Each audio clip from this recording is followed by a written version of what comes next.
ಓಂ ನಾರಾಯಣಂ ನಮಸ್ಕೃತ್ಯ ನರಂ ಚೈವ ನರೋತ್ತಮಂ ದೇವೀಂ ಸರಸ್ವತೀಂ ಚೈವ ತತೋ ಜಯಮುದೀರಯೇತ್. ಓಂ ಶಾಂತಿ ಶಾಂತಿ ಶಾಂತಿ. ನಾವು ಮಹಾಭಾರತದ ಆದಿಪರ್ವದಲ್ಲಿ ವಿಚಾರ ಮಾಡ್ತಿದ್ವಿ. 156ನೇ ಅಧ್ಯಾಯ ಪೂರ್ತಿ ಆಯಿತು. ಈಗ ನೆಕ್ಸ್ಟ್ ಅಧ್ಯಾಯ.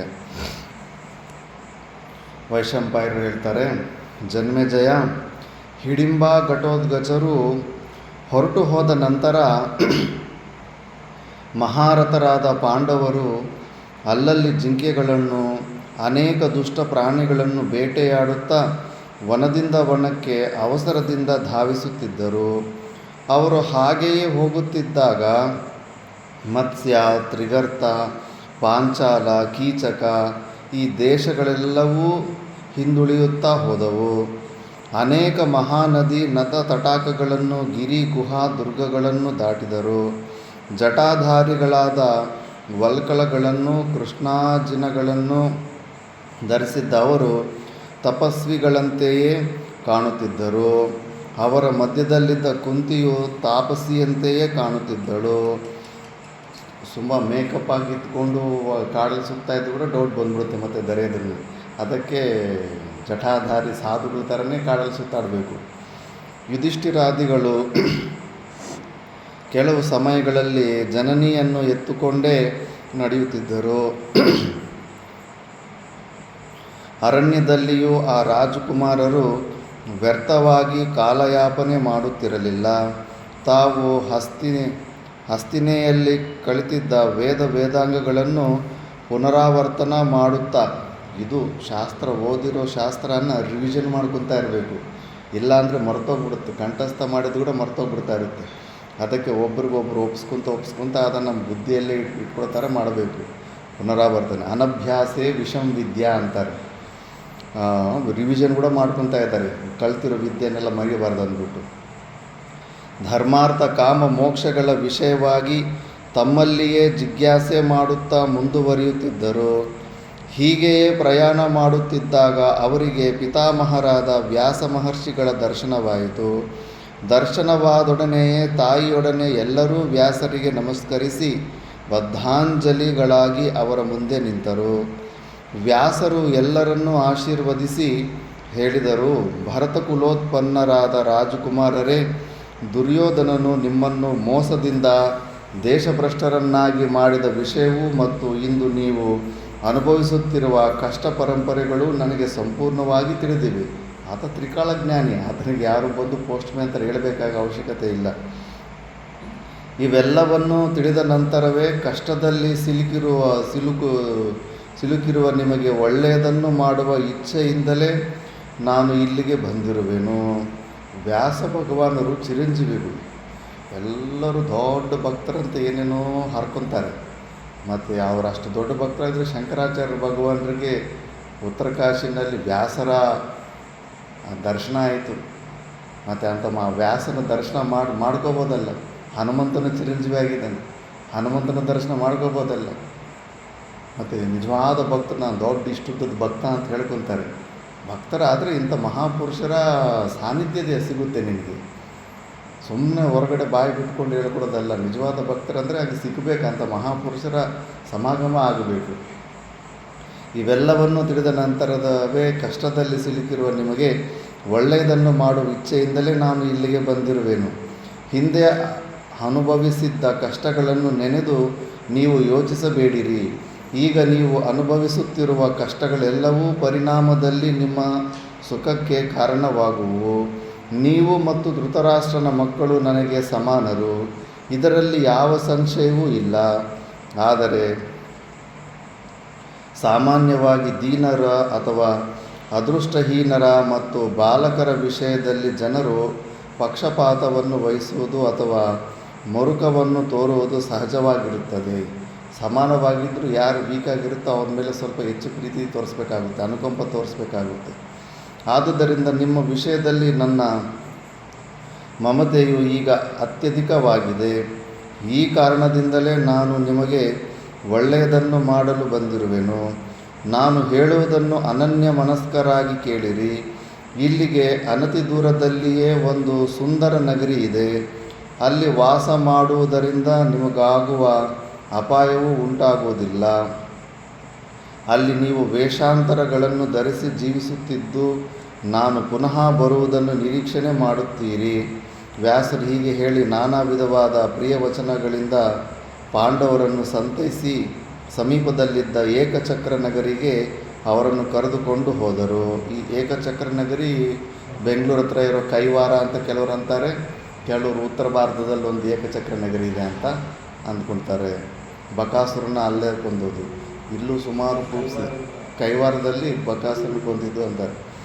ಹೋಗುತ್ತಿರುವಾಗ ಹಾದಿಯಲ್ಲಿ ಯೋಚನಾ ಪರವಶಲಾಗಿದ್ದ ಕುಂತಿಯನ್ನು ಕುರಿತು ವ್ಯಾಸರು ಹೇಳಿದರು.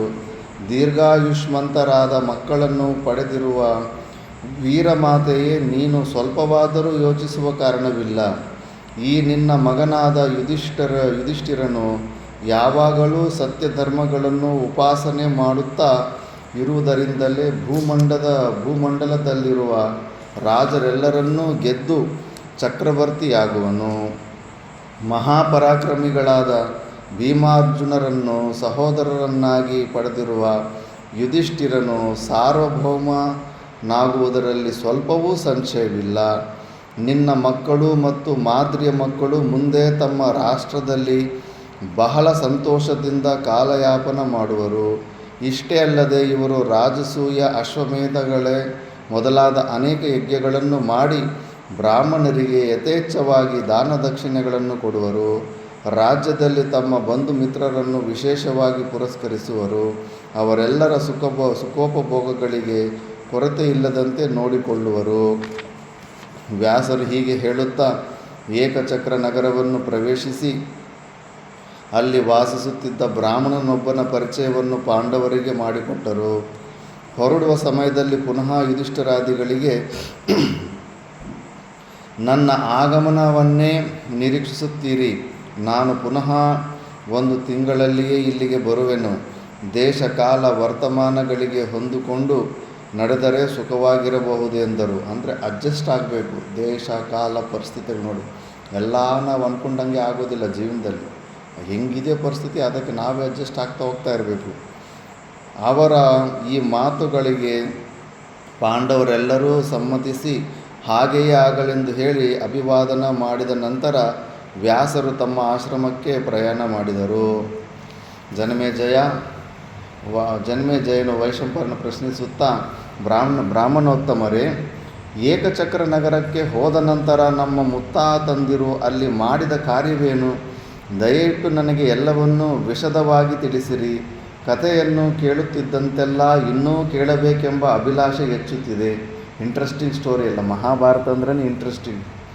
ಜನಮೇಜಯ, ವ್ಯಾಸರು ಹೇಳಿರುವಂತೆಯೇ ಎಲ್ಲವನ್ನೂ ವಿಶದವಾಗಿಯೇ ಹೇಳುವೆನು, ಸಾವಧಾನದಿಂದ ಕೇಳು ಎಂದು ಹೇಳಿ ವೈಶಂಪಾಯನರು ಮುಂದಿನ ಕಥೆಯನ್ನು ಪ್ರಾರಂಭಿಸಿದರು.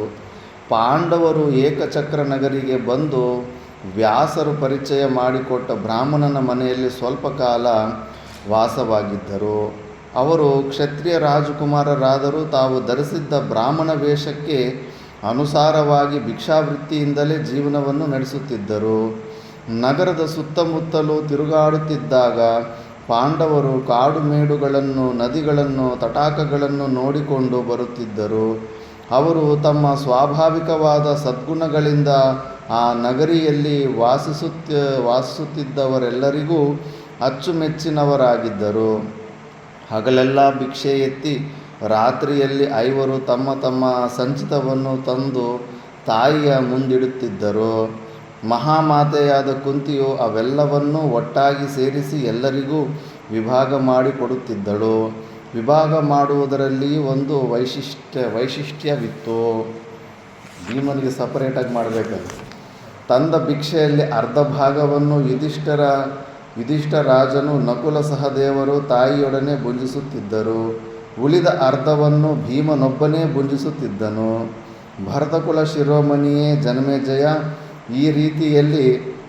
ಆ ನಗರದಲ್ಲಿ ವಾಸ ಮಾಡುತ್ತಿದ್ದ ಪಾಂಡವರಿಗೆ ಬಹಳ ದಿನಗಳು ನೆಮ್ಮದಿಯಿಂದಲೇ ಕಳೆದವು.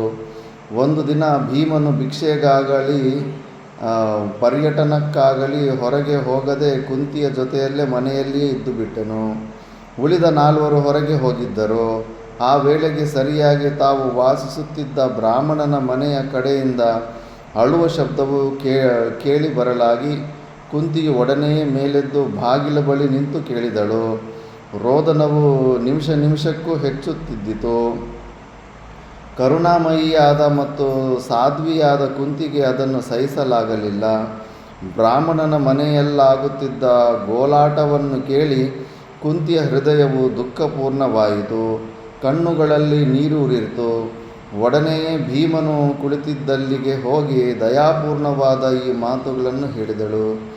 ಭೀಮಸೇನ, ಇಲ್ಲಿಗೆ ಬಂದ ನಂತರ ನಮ್ಮ ಅನೇಕ ಕಷ್ಟಗಳು ಪರಿಹಾರವಾಗಿದೆ. ನಾವು ಒಂದು ವಿಧದಲ್ಲಿ ಸುಖವಾಗಿಯೇ ಇದ್ದೇವೆ. ಈ ಬ್ರಾಹ್ಮಣನು ನಮ್ಮನ್ನು ಬಹಳ ಮರ್ಯಾದೆಯಿಂದಲೇ ಕಾಣುತ್ತಿದ್ದಾನೆ. ನಮಗೆ ಕಷ್ಟ ಸಮಯದಲ್ಲಿ ಉಪಕರಿಸಿರುವ ಈ ಬ್ರಾಹ್ಮಣನಿಗೆ ಏನಾದರೂ ಪ್ರತ್ಯುಪಕಾರವನ್ನು ಮಾಡಬೇಕೆಂದು ನನ್ನ ಮನಸ್ಸು ತವಕಪಡುತ್ತಿದೆ. ಯಾವನ ವಿಷಯದಲ್ಲಿ ಮಾಡಿದ ಉಪಕಾರವು ನಿಷ್ಪ್ರಯೋಜನವೆನಿಸುವುದಿಲ್ಲವೋ ಅಂತಹ ಮನುಷ್ಯನು ಒಳ್ಳೆಯ ಮಾನವನೆನಿಸುತ್ತಾನೆ. ಅಂತಹವನು ತಾನು ಹೊಂದಿದ ಉಪಕಾರಕ್ಕೆ ದ್ವಿಗುಣವಾಗಿ ಪ್ರತ್ಯುಪಕಾರವನ್ನು ಮಾಡುತ್ತಾನೆ. ಅದು ನಿಜ. ಯಾರಿಗಾದ್ರೂ ನೀನು ಒಂದು ಹೊತ್ತು ಊಟ ಹಾಕಿದ್ರೆ ಅವನು ಮತ್ತೆ ಒಂದು 10 ಹೊತ್ತು ಊಟಕ್ಕಾಗುವಷ್ಟು ಏನೋ ದಾನನೋ ಧರ್ಮನೋ ಏನೋ ಒಂದು ಮಾಡ್ಕೊತಾನೆ. ಆ ಒಳಗಡೆನೇ ಆ ವೃತ್ತಿ ಬಂದ್ಬಿಡುತ್ತೆ. ನಮಗೆ ಕಷ್ಟ ಸಮಯದಲ್ಲಿ ಉಪಕಾರವನ್ನೆಸಗಿರುವ ಈ ಬ್ರಾಹ್ಮಣನು ಯಾವುದೋ ಒಂದು ಮಹಾ ಕಷ್ಟಕ್ಕೆ ಸಿಲುಕಿರುವನೆಂಬುದರಲ್ಲಿ ಸಂಶಯವಿಲ್ಲ. ನಿಶ್ಚಯವಾಗಿಯೂ ನಾವು ಈ ಸಮಯದಲ್ಲಿ ಇವನಿಗೆ ಸಹಾಯಕರಾದರೆ ಇವನು ನಮಗೆ ಮಾಡಿರುವ ಉಪಕಾರಕ್ಕೆ ಪ್ರತ್ಯುಪಕಾರವನ್ನು ಮಾಡಿದಂತಾಗುವುದು. ಅಮ್ಮ, ಈಗಲೇ ಹೋಗಿ ಬ್ರಾಹ್ಮಣನ ಕಷ್ಟವೇನೆಂಬುದನ್ನು ತಿಳಿದು ಬಾ.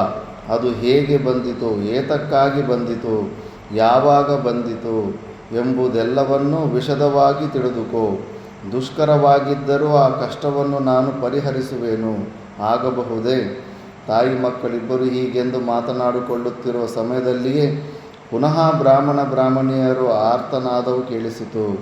ವೀರಸುತನ ಆಶ್ವಾಸನೆಯನ್ನು ತೆಗೆದುಕೊಂಡ ನಂತರ ವೀರಮಾತೆಯಾದ ಕುಂತಿಯು ಕಟ್ಟಿ ಹಾಕಿರುವ ತನ್ನ ಪುಟ್ಟ ಕರುವಿನೆಡೆಗೆ ಬಾಲವನ್ನೆತ್ತಿಕೊಂಡು ಓಡಿ ಹೋಗುವ ಹಸುವಿನಂತೆ ಬ್ರಾಹ್ಮಣನ ಒಳಮನೆಗೆ ಧಾವಿಸಿದಳು.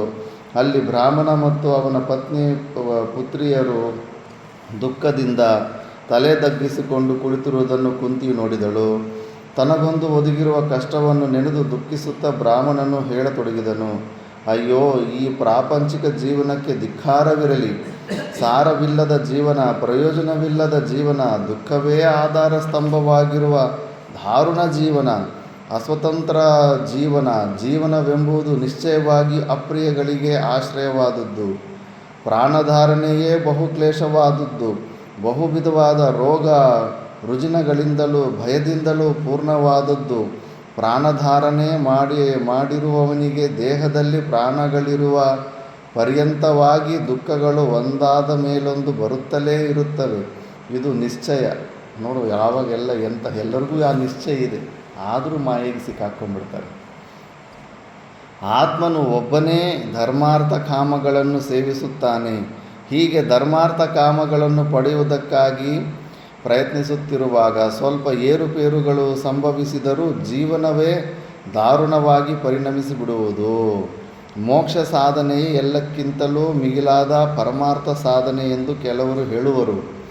ಆದರೆ ಧರ್ಮಾರ್ಥ ಕಾಮ ಅನುಸರಣೆಯಿಂದ ಮೋಕ್ಷ ಸಾಧನೆಯು ಸಾಧ್ಯವಾಗಲಾರದೆಂಬುದು ನನ್ನ ನಿಶ್ಚಯ. ಅದು ನಿಜಾನೇ. ಫಸ್ಟು ಅವೆಲ್ಲ ಮಾಡ್ಕೋಬೇಕು, ನಿಷ್ಕಾಮ ಕರ್ಮಯೋಗ, ಉಪಾಸನೆ. ಅದಾದಮೇಲೆ ಮೋಕ್ಷಕ್ಕೆ ನೀನು ಅರ್ಹನಾಗ್ತೀಯ. ಮಾನವನು ಧಾರ್ಮಿಕನಾಗಿರಬಹುದು. ಅರ್ಥಪ್ರಾಪ್ತಿಯ ವಿಷಯವು ಬಂದಾಗಲೇ ಮಾನವನು ನರಕಯಾತನೆಯನ್ನು ಅನುಭವಿಸಬೇಕಾಗುವುದು. ಮೊದಲನೆಯದಾಗಿ ಅರ್ಥ ಸಂಚಯನಕ್ಕೆ ಇಚ್ಛೆ ಪಟ್ಟರೆ ಅನೇಕ ವಿಧವಾದ ಕ್ಲೇಶಗಳು ಒಡನೆಯೇ ಪ್ರಾರಂಭವಾಗುವುವು. ಅರ್ಥಪ್ರಾಪ್ತಿಯಾದರೋ ಬಹಳ ಕಷ್ಟದಿಂದಲೇ ಸಾಧ್ಯವಾಗುವುದು. ಅರ್ಥಪ್ರಾಪ್ತಿಯಾಯಿತೆಂದರೆ ಅದರ ರಕ್ಷಣೆಗಾಗಿ ಇನ್ನೂ ಹೆಚ್ಚಿನ ಕಷ್ಟಕ್ಕೆ ಗುರಿಯಾಗಬೇಕಾಗುವುದು. ಶಾರೀರಿಕವಾದ ಕಷ್ಟವು ಮಾತ್ರವಲ್ಲದೆ ಸದಾ ಮಾನಸಿಕ ಚಿಂತೆಯು ಪ್ರಾರಂಭವಾಗುವುದು. ಅರ್ಥವು ಕಳೆದು ಹೋದರೆ ಇನ್ನೂ ಹೆಚ್ಚಿನ ದುಃಖವು ಒದಗುತ್ತದೆ. ಟೀಕಾಕಾರ ಹೇಳ್ತಾರೆ, ತನಗೆ ಪ್ರಾಪ್ತವಾಗಿರುವ ವಸ್ತುಗಳ ಮೇಲೆ ಮಾನವನು ಹೆಚ್ಚಾದ ವ್ಯಾಮೋಹವನ್ನು ಹೊಂದಿರುತ್ತಾನೆ.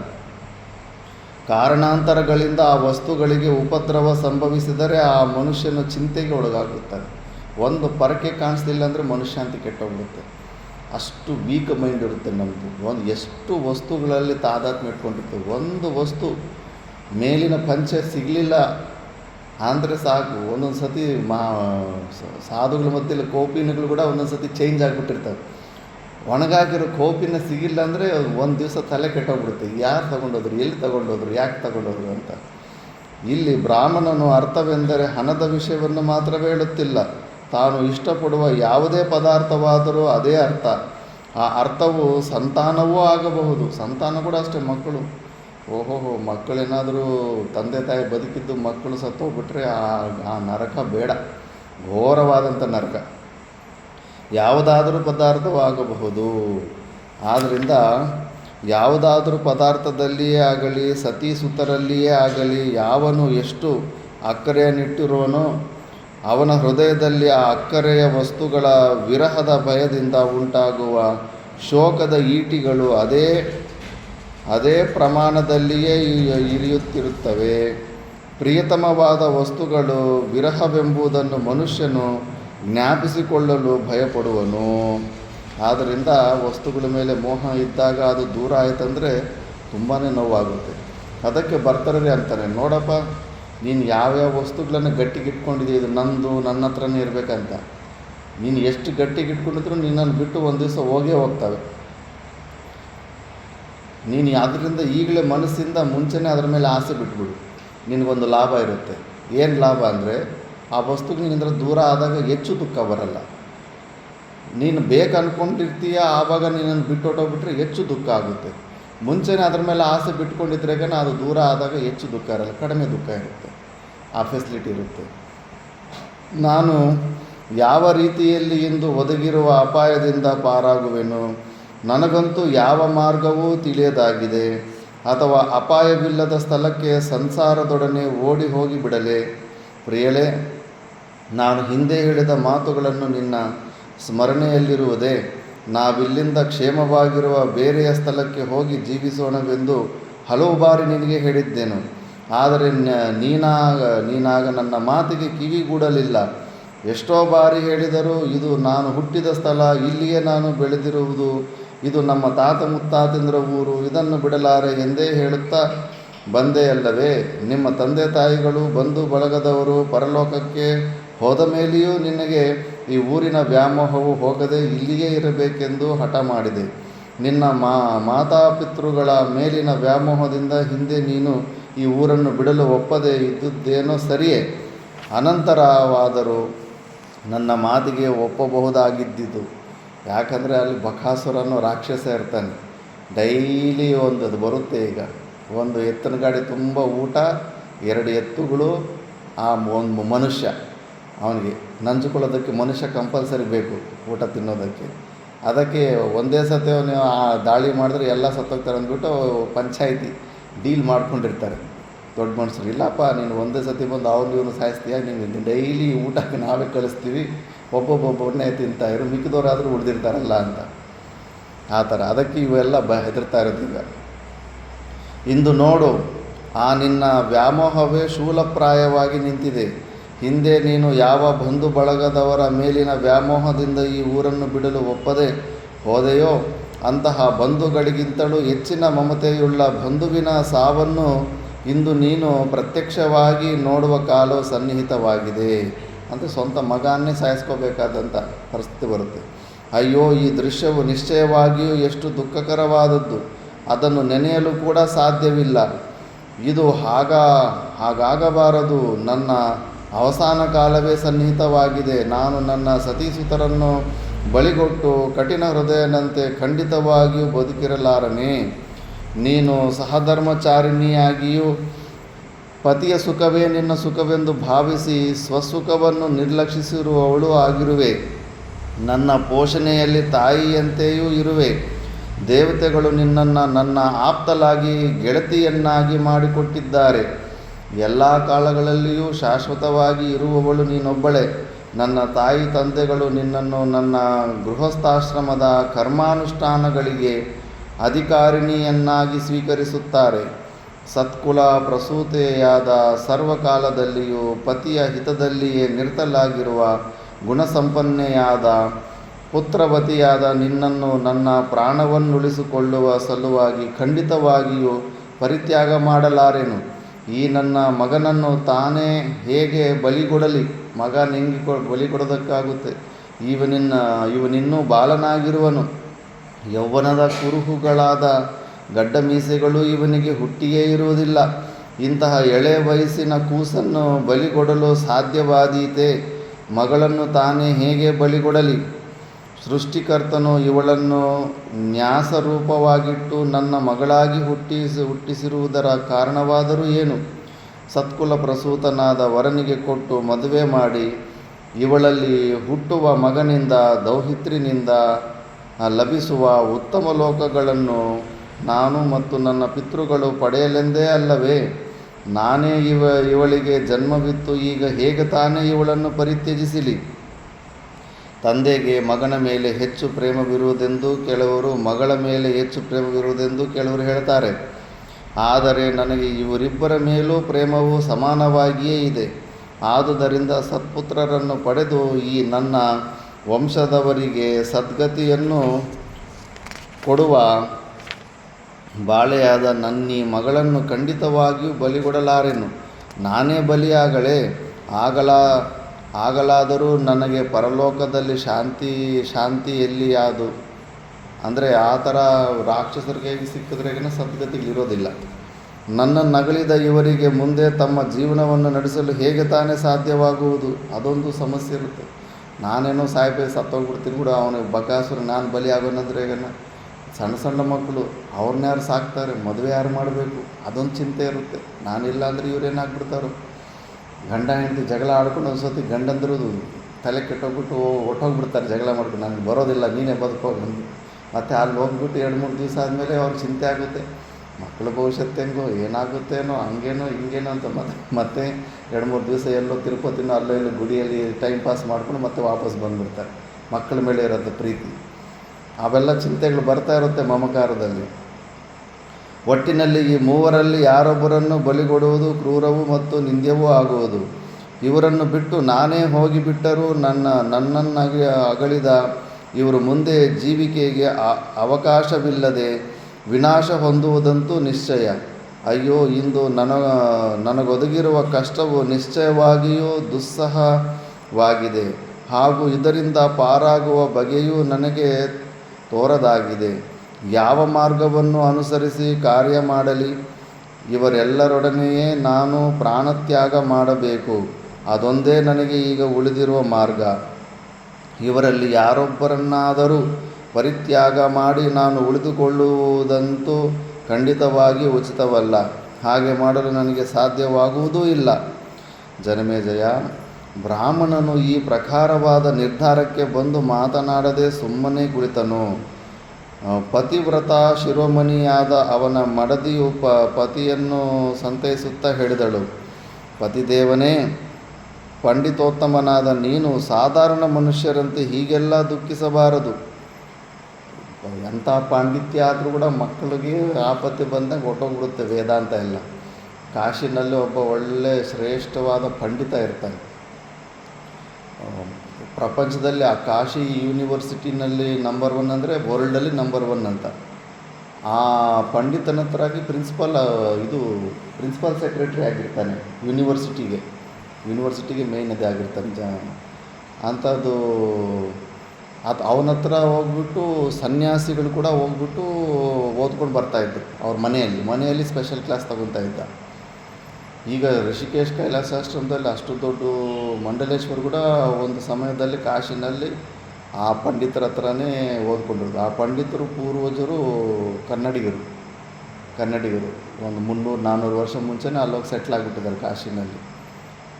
ಆ ಪಂಡಿತನ ಹತ್ರ ಅವರು ಸನ್ಯಾಸಿಗಳು ಮುಂದೆ ಬಂದು ಕೂತ್ಕೊಂಡ್ರೆ ಅವ್ರಿಗೆ ಸ್ಪೆಷಲ್ ಟ್ರೀಟ್ಮೆಂಟ್ ಕೊಡ್ತಾ ಇದ್ನಂತೆ. ಸನ್ಯಾಸಿಗಾಗಿ ನೀವು ನನಗೆ ನಮಸ್ಕಾರ ಇಡೋಕ್ಕೆ ಹೋಗ್ಬೇಡಿ, ಸುಮ್ಮನೆ ನಿಂತ್ಕೊಂಡು ಹಿಂಗೆ ಅಂದ್ಬಿಡಿ ಸಾಕೆ. ಯಾಕಂದರೆ ವಿದ್ಯೆಯಲ್ಲಿ ನೀನು ಯಾರ ಹತ್ರ ವಿದ್ಯೆ ಹೋದರೆ ಅವನು ಸಣ್ಣ ಹುಡುಗ ಆಗಿರಲಿ, ಗೃಹಸ್ಥನಾಗಿರಲಿ, ನೀನು ಸನ್ಯಾಸ ಆಗಿರ್ಬೋದು, ನೀನು ಪ್ರಧಾನಮಂತ್ರಿ ಆಗಿರ್ಬೋದು, ಅಲ್ಲಿ ತಲೆ ಬಗ್ಗಿಸಿ ಶುಶ್ರೂಷೆಯಿಂದನೇ ವಿದ್ಯೆ ಕಲಿಬೇಕು. ಅದು ರೂಲ್. ಅದು ವಿದ್ಯೆ ತಗೊಂಡ ಮೇಲೆ ನಾನು ದೊಡ್ಡ ಪೋಸ್ಟಲ್ಲಿದ್ದೀನಿ, ನಾನು ನಿನ್ನ ತಲೆ ಮೇಲೆ ಕೂತ್ಕೊಂಡು ನಾನು ಕೇಳ್ತೀನಿ ಅಂದರೆ ಇಲ್ಲ. ವಿದ್ಯೆ ಅಂದರೆ ಹಿಂಗೆ, ಗುರುಗಳು ಉಚ್ಚ ಸ್ಥಾನದಲ್ಲಿರಬೇಕು, ನೀನು ಕೆಳಗಡೆ ಸ್ಥಾನದಲ್ಲಿರಬೇಕು. ಅದೇ ಕರೆಕ್ಟು ಅದು ವಿದ್ಯೆ ಅಂದರೆ. ಅದಕ್ಕೆ ಸನ್ಯಾಸಿಗಳು ಅವ್ರಿಗೆ ಈ ಶಾಸ್ತ್ರ ಗೊತ್ತಿದೆ ಅಲ್ಲ, ಅವ್ರು ನಮಸ್ಕಾರ ಮಾಡೋಕ್ಕೆ ಹೋದ್ರೆ ತಗೊತಾ ಇರಲಿಲ್ವಂತೆ. ಬೇಡಪ್ಪ ಅಂತ.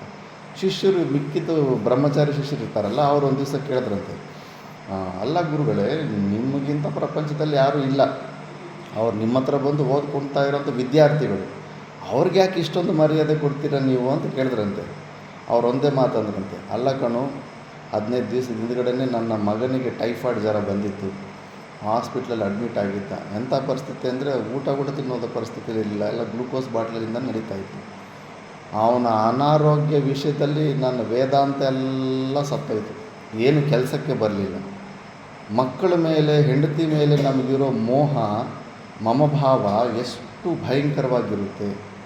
ಇವ್ರು ನೋಡಿ, ಆಗಿನ ಕಾಲದಲ್ಲಿ ಫೋನ್ಗೀನೇನಿರಲಿಲ್ವಲ್ಲ, ಎಲ್ಲ ಕೇರಳದಿಂದ, ತಮಿಳ್ನಾಡಿಂದ ಒಬ್ಬೊಬ್ಬರು ಒಂದೊಂದು ಸ್ಟೇಟಿಂದ ಬಿಟ್ಟು ಬಂದಿರ್ತಾರೆ.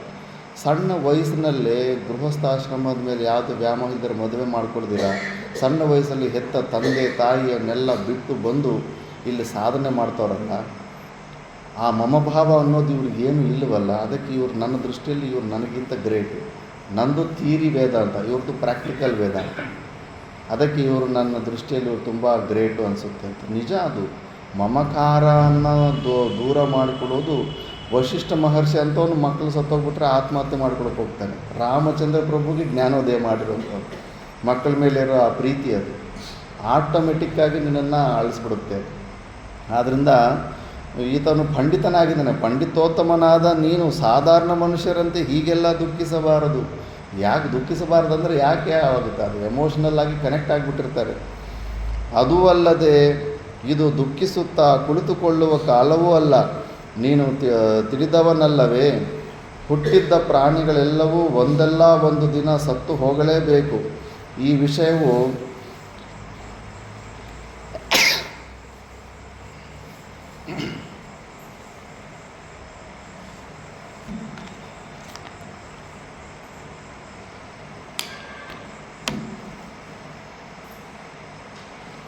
ವಿಷಯವು ನಿನಗೆ ತಿಳಿಯದೇ ಇಲ್ಲ. ಆಗಲೇಬೇಕಾಗಿರುವ ಕಾರ್ಯದ ವಿಷಯದಲ್ಲಿ ಖಂಡಿತವಾಗಿಯೂ ದುಃಖಿಸಬಾರದು. ಇವತ್ತು ಸಾರ್ದ ರಿಟೈರ್ಮೆಂಟ್ ಇತ್ತು. ಸ್ಪೀಚ್ ಮಾತಾಡ್ತಾ ಅಳು ಬಂದುಬಿಡ್ತು. ಮಾತು ಕೂಡ ಬರಲಿಲ್ಲ. ಇಷ್ಟು ದಿವಸ ಇಲ್ಲಿದ್ನಲ್ಲ, ಅದಕ್ಕೆ ದೂರ ಆಗ್ತಿದ್ದೀನಲ್ಲ ಅಂತ. ಎಲ್ಲೇ ಆಗಲಿ, ಯಾರ ವ್ಯಕ್ತಿ ಮೇಲೆ ನಾವು ಸಂಬಂಧ ಇಟ್ಕೊತೀವೋ ಆ ಸಂಬಂಧ ವಿಚ್ಛೇದ ವಿಯೋಗ ಆದಾಗ ದುಃಖ ಬರುತ್ತೆ. ಕುರ್ಚಿ ಮೇಲೆ ಕೂತ್ಕೊಂಡು ನಾನು ಪಕ್ಕದಲ್ಲೇ ಇದ್ದ 4 ಸತಿ ಹತ್ಕೊಂಡ ಸ್ಪೀಚ್ ಕೇಳ್ತಾನೆ. ಅಯ್ಯೋ, ಇಷ್ಟು ದಿವಸ ಎಲ್ಲ ಕಲ್ತಿದ್ವಲ್ಲ, ನಾಳೆಯಿಂದ ನನಗೂ ಇವ್ರಿಗೂ ಸಂಬಂಧನೇ ಇಲ್ದಿರ ಆಗುತ್ತೆ ಅಂದ್ಬಿಟ್ಟು. ತುಂಬ ಕಷ್ಟ ಅದು. ಸ್ಕೂಲುಗಳು ಸಣ್ಣ ವಯಸ್ಸಿನಲ್ಲಿ ಕೂಡ ಒಂದು ಸ್ಕೂಲ್ ಬಿಟ್ಟು ಇನ್ನೊಂದು ಸ್ಕೂಲ್ಗೆ ಹೋದಾಗ 9 ವರ್ಷ ಒಬ್ಬ ಫ್ರೆಂಡ್ಸು ಎಲ್ಲ ಇರ್ತಾರೆ. ಅವನ್ನೆಲ್ಲ ಬಿಟ್ಟು ಮತ್ತೆ ಜೀವನದಲ್ಲಿ ನೋಡ್ತೀವೋ ಇಲ್ಲೋ ಒಂಥರ ಫೀಲಿಂಗ್ ಆಗುತ್ತೆ. ಅಷ್ಟೇ ಜೀವನ ಅಂತ. ಅಷ್ಟೇ. ಮತ್ತು ನೀರಿನಲ್ಲಿ ಕಟ್ಟಿಗೆಗಳು, ಅಲ್ಲಿಂದ ಒಂದು ಕಟ್ಟಿಗೆ ಇಲ್ಲಿಂದ ಒಂದು ಕಟ್ಟಿಗೆ ಬಿದ್ದು ಆ ಥರ ಬರುತ್ತೆ. ಮತ್ತು ನೀರಿನ ಪ್ರವಾಹದಿಂದ ಮತ್ತೆ ಬೇರೆ ಆಗಿಬಿಡುತ್ತೆ. ಜೀವನ ಕೂಡ ಅಷ್ಟೇ. ಜ್ಞಾನ ಇಲ್ಲ ಅಂದರೆ ಈ ಮೋಹದಲ್ಲಿ ತಪ್ಪದಿರ ಸಿಕ್ಕಾಕೊಂತೀವಿ, ಅದರಿಂದ ದುಃಖ ಬರುತ್ತೆ. ಹುಟ್ಟಿದ ಪ್ರಾಣಿಗಳೆಲ್ಲವೂ ಒಂದಲ್ಲ ಒಂದು ದಿನ ಸತ್ತು ಹೋಗಲೇಬೇಕು. ಈ ವಿಷಯವು ನಿನಗೆ ತಿಳಿಯದೇ ಇಲ್ಲ. ಆಗಲೇಬೇಕಾಗಿರುವ ಕಾರ್ಯದ ವಿಷಯದಲ್ಲಿ ಖಂಡಿತವಾಗಿಯೂ ದುಃಖಿಸಬಾರದು. ಭಾರ್ಯ, ಸುತ, ಪುತ್ರಿಯರನ್ನು ಪಡೆಯುವುದು ಸ್ವಹಿತಕ್ಕಾಗಿಯೇ ಅಲ್ಲವೇ? ಒಳ್ಳೆಯ ಬುದ್ಧಿಯಿಂದ ವಿವೇಚಿಸಿ ನಿನ್ನ ದುಃಖವನ್ನು ದೂರ ಮಾಡು. ನಾನೇ ಸ್ವಯಂ ಅಲ್ಲಿಗೆ ಹೋಗುತ್ತೇನೆ. ಇದು ಧರ್ಮವಿಹಿತವೂ ಮತ್ತು ಸ್ತ್ರೀಯರ ಮುಖ್ಯ ಕರ್ತವ್ಯವೂ ಆಗಿದೆ. ತನ್ನ ಪ್ರಾಣಗಳನ್ನಾದರೂ ತೊರೆದು ಪತಿಗೆ ಹಿತವನ್ನುಂಟು ಮಾಡುವುದೇ ನಿಜ ಸತಿಯ ಶ್ರೇಷ್ಠ ಕರ್ತವ್ಯ ಮತ್ತು ಇದೇ ಸನಾತನ ಧರ್ಮ. ನಾನು ಮಾಡಲು ನಿಶ್ಚಯಿಸಿರುವ ಈ ಕಾರ್ಯವು ನಿನಗೆ ಸುಖವನ್ನುಂಟು ಮಾಡುವುದು ಮಾತ್ರವಲ್ಲದೆ ನನಗೂ ಸಹ ಈ ಕಾರ್ಯದಿಂದ ಪರಲೋಕದಲ್ಲಿ ಸದ್ಗತಿಯೂ ಈ ಲೋಕದಲ್ಲಿ ಶಾಶ್ವತವಾದ ಕೀರ್ತಿಯೂ ಲಭಿಸುವುದು. ಪತಿದೇವ, ನಾನು ಮುಂದೆ ಹೇಳಿರುವುದು ಎಲ್ಲಕ್ಕಿಂತಲೂ ಮಹತ್ವವಾದ ಧರ್ಮವಾಗಿದೆ. ನಾನು ಹೇಳಿರುವ ಧರ್ಮದ ಆಚರಣೆಯಿಂದ ನಿನಗೆ ಅರ್ಥ ಧರ್ಮಗಳೆರಡೂ ಲಭ್ಯವಾಗುತ್ತವೆ. ಇದನ್ನು ನೀನೇ ಯೋಚಿಸಿ ನೋಡು. ಲೋಕದಲ್ಲಿ ಮದುವೆಯಾಗುವುದರ ಮುಖ್ಯ ಪ್ರಯೋಜನವನ್ನು ನೀನು ಈಗಾಗಲೇ ನನ್ನಿಂದ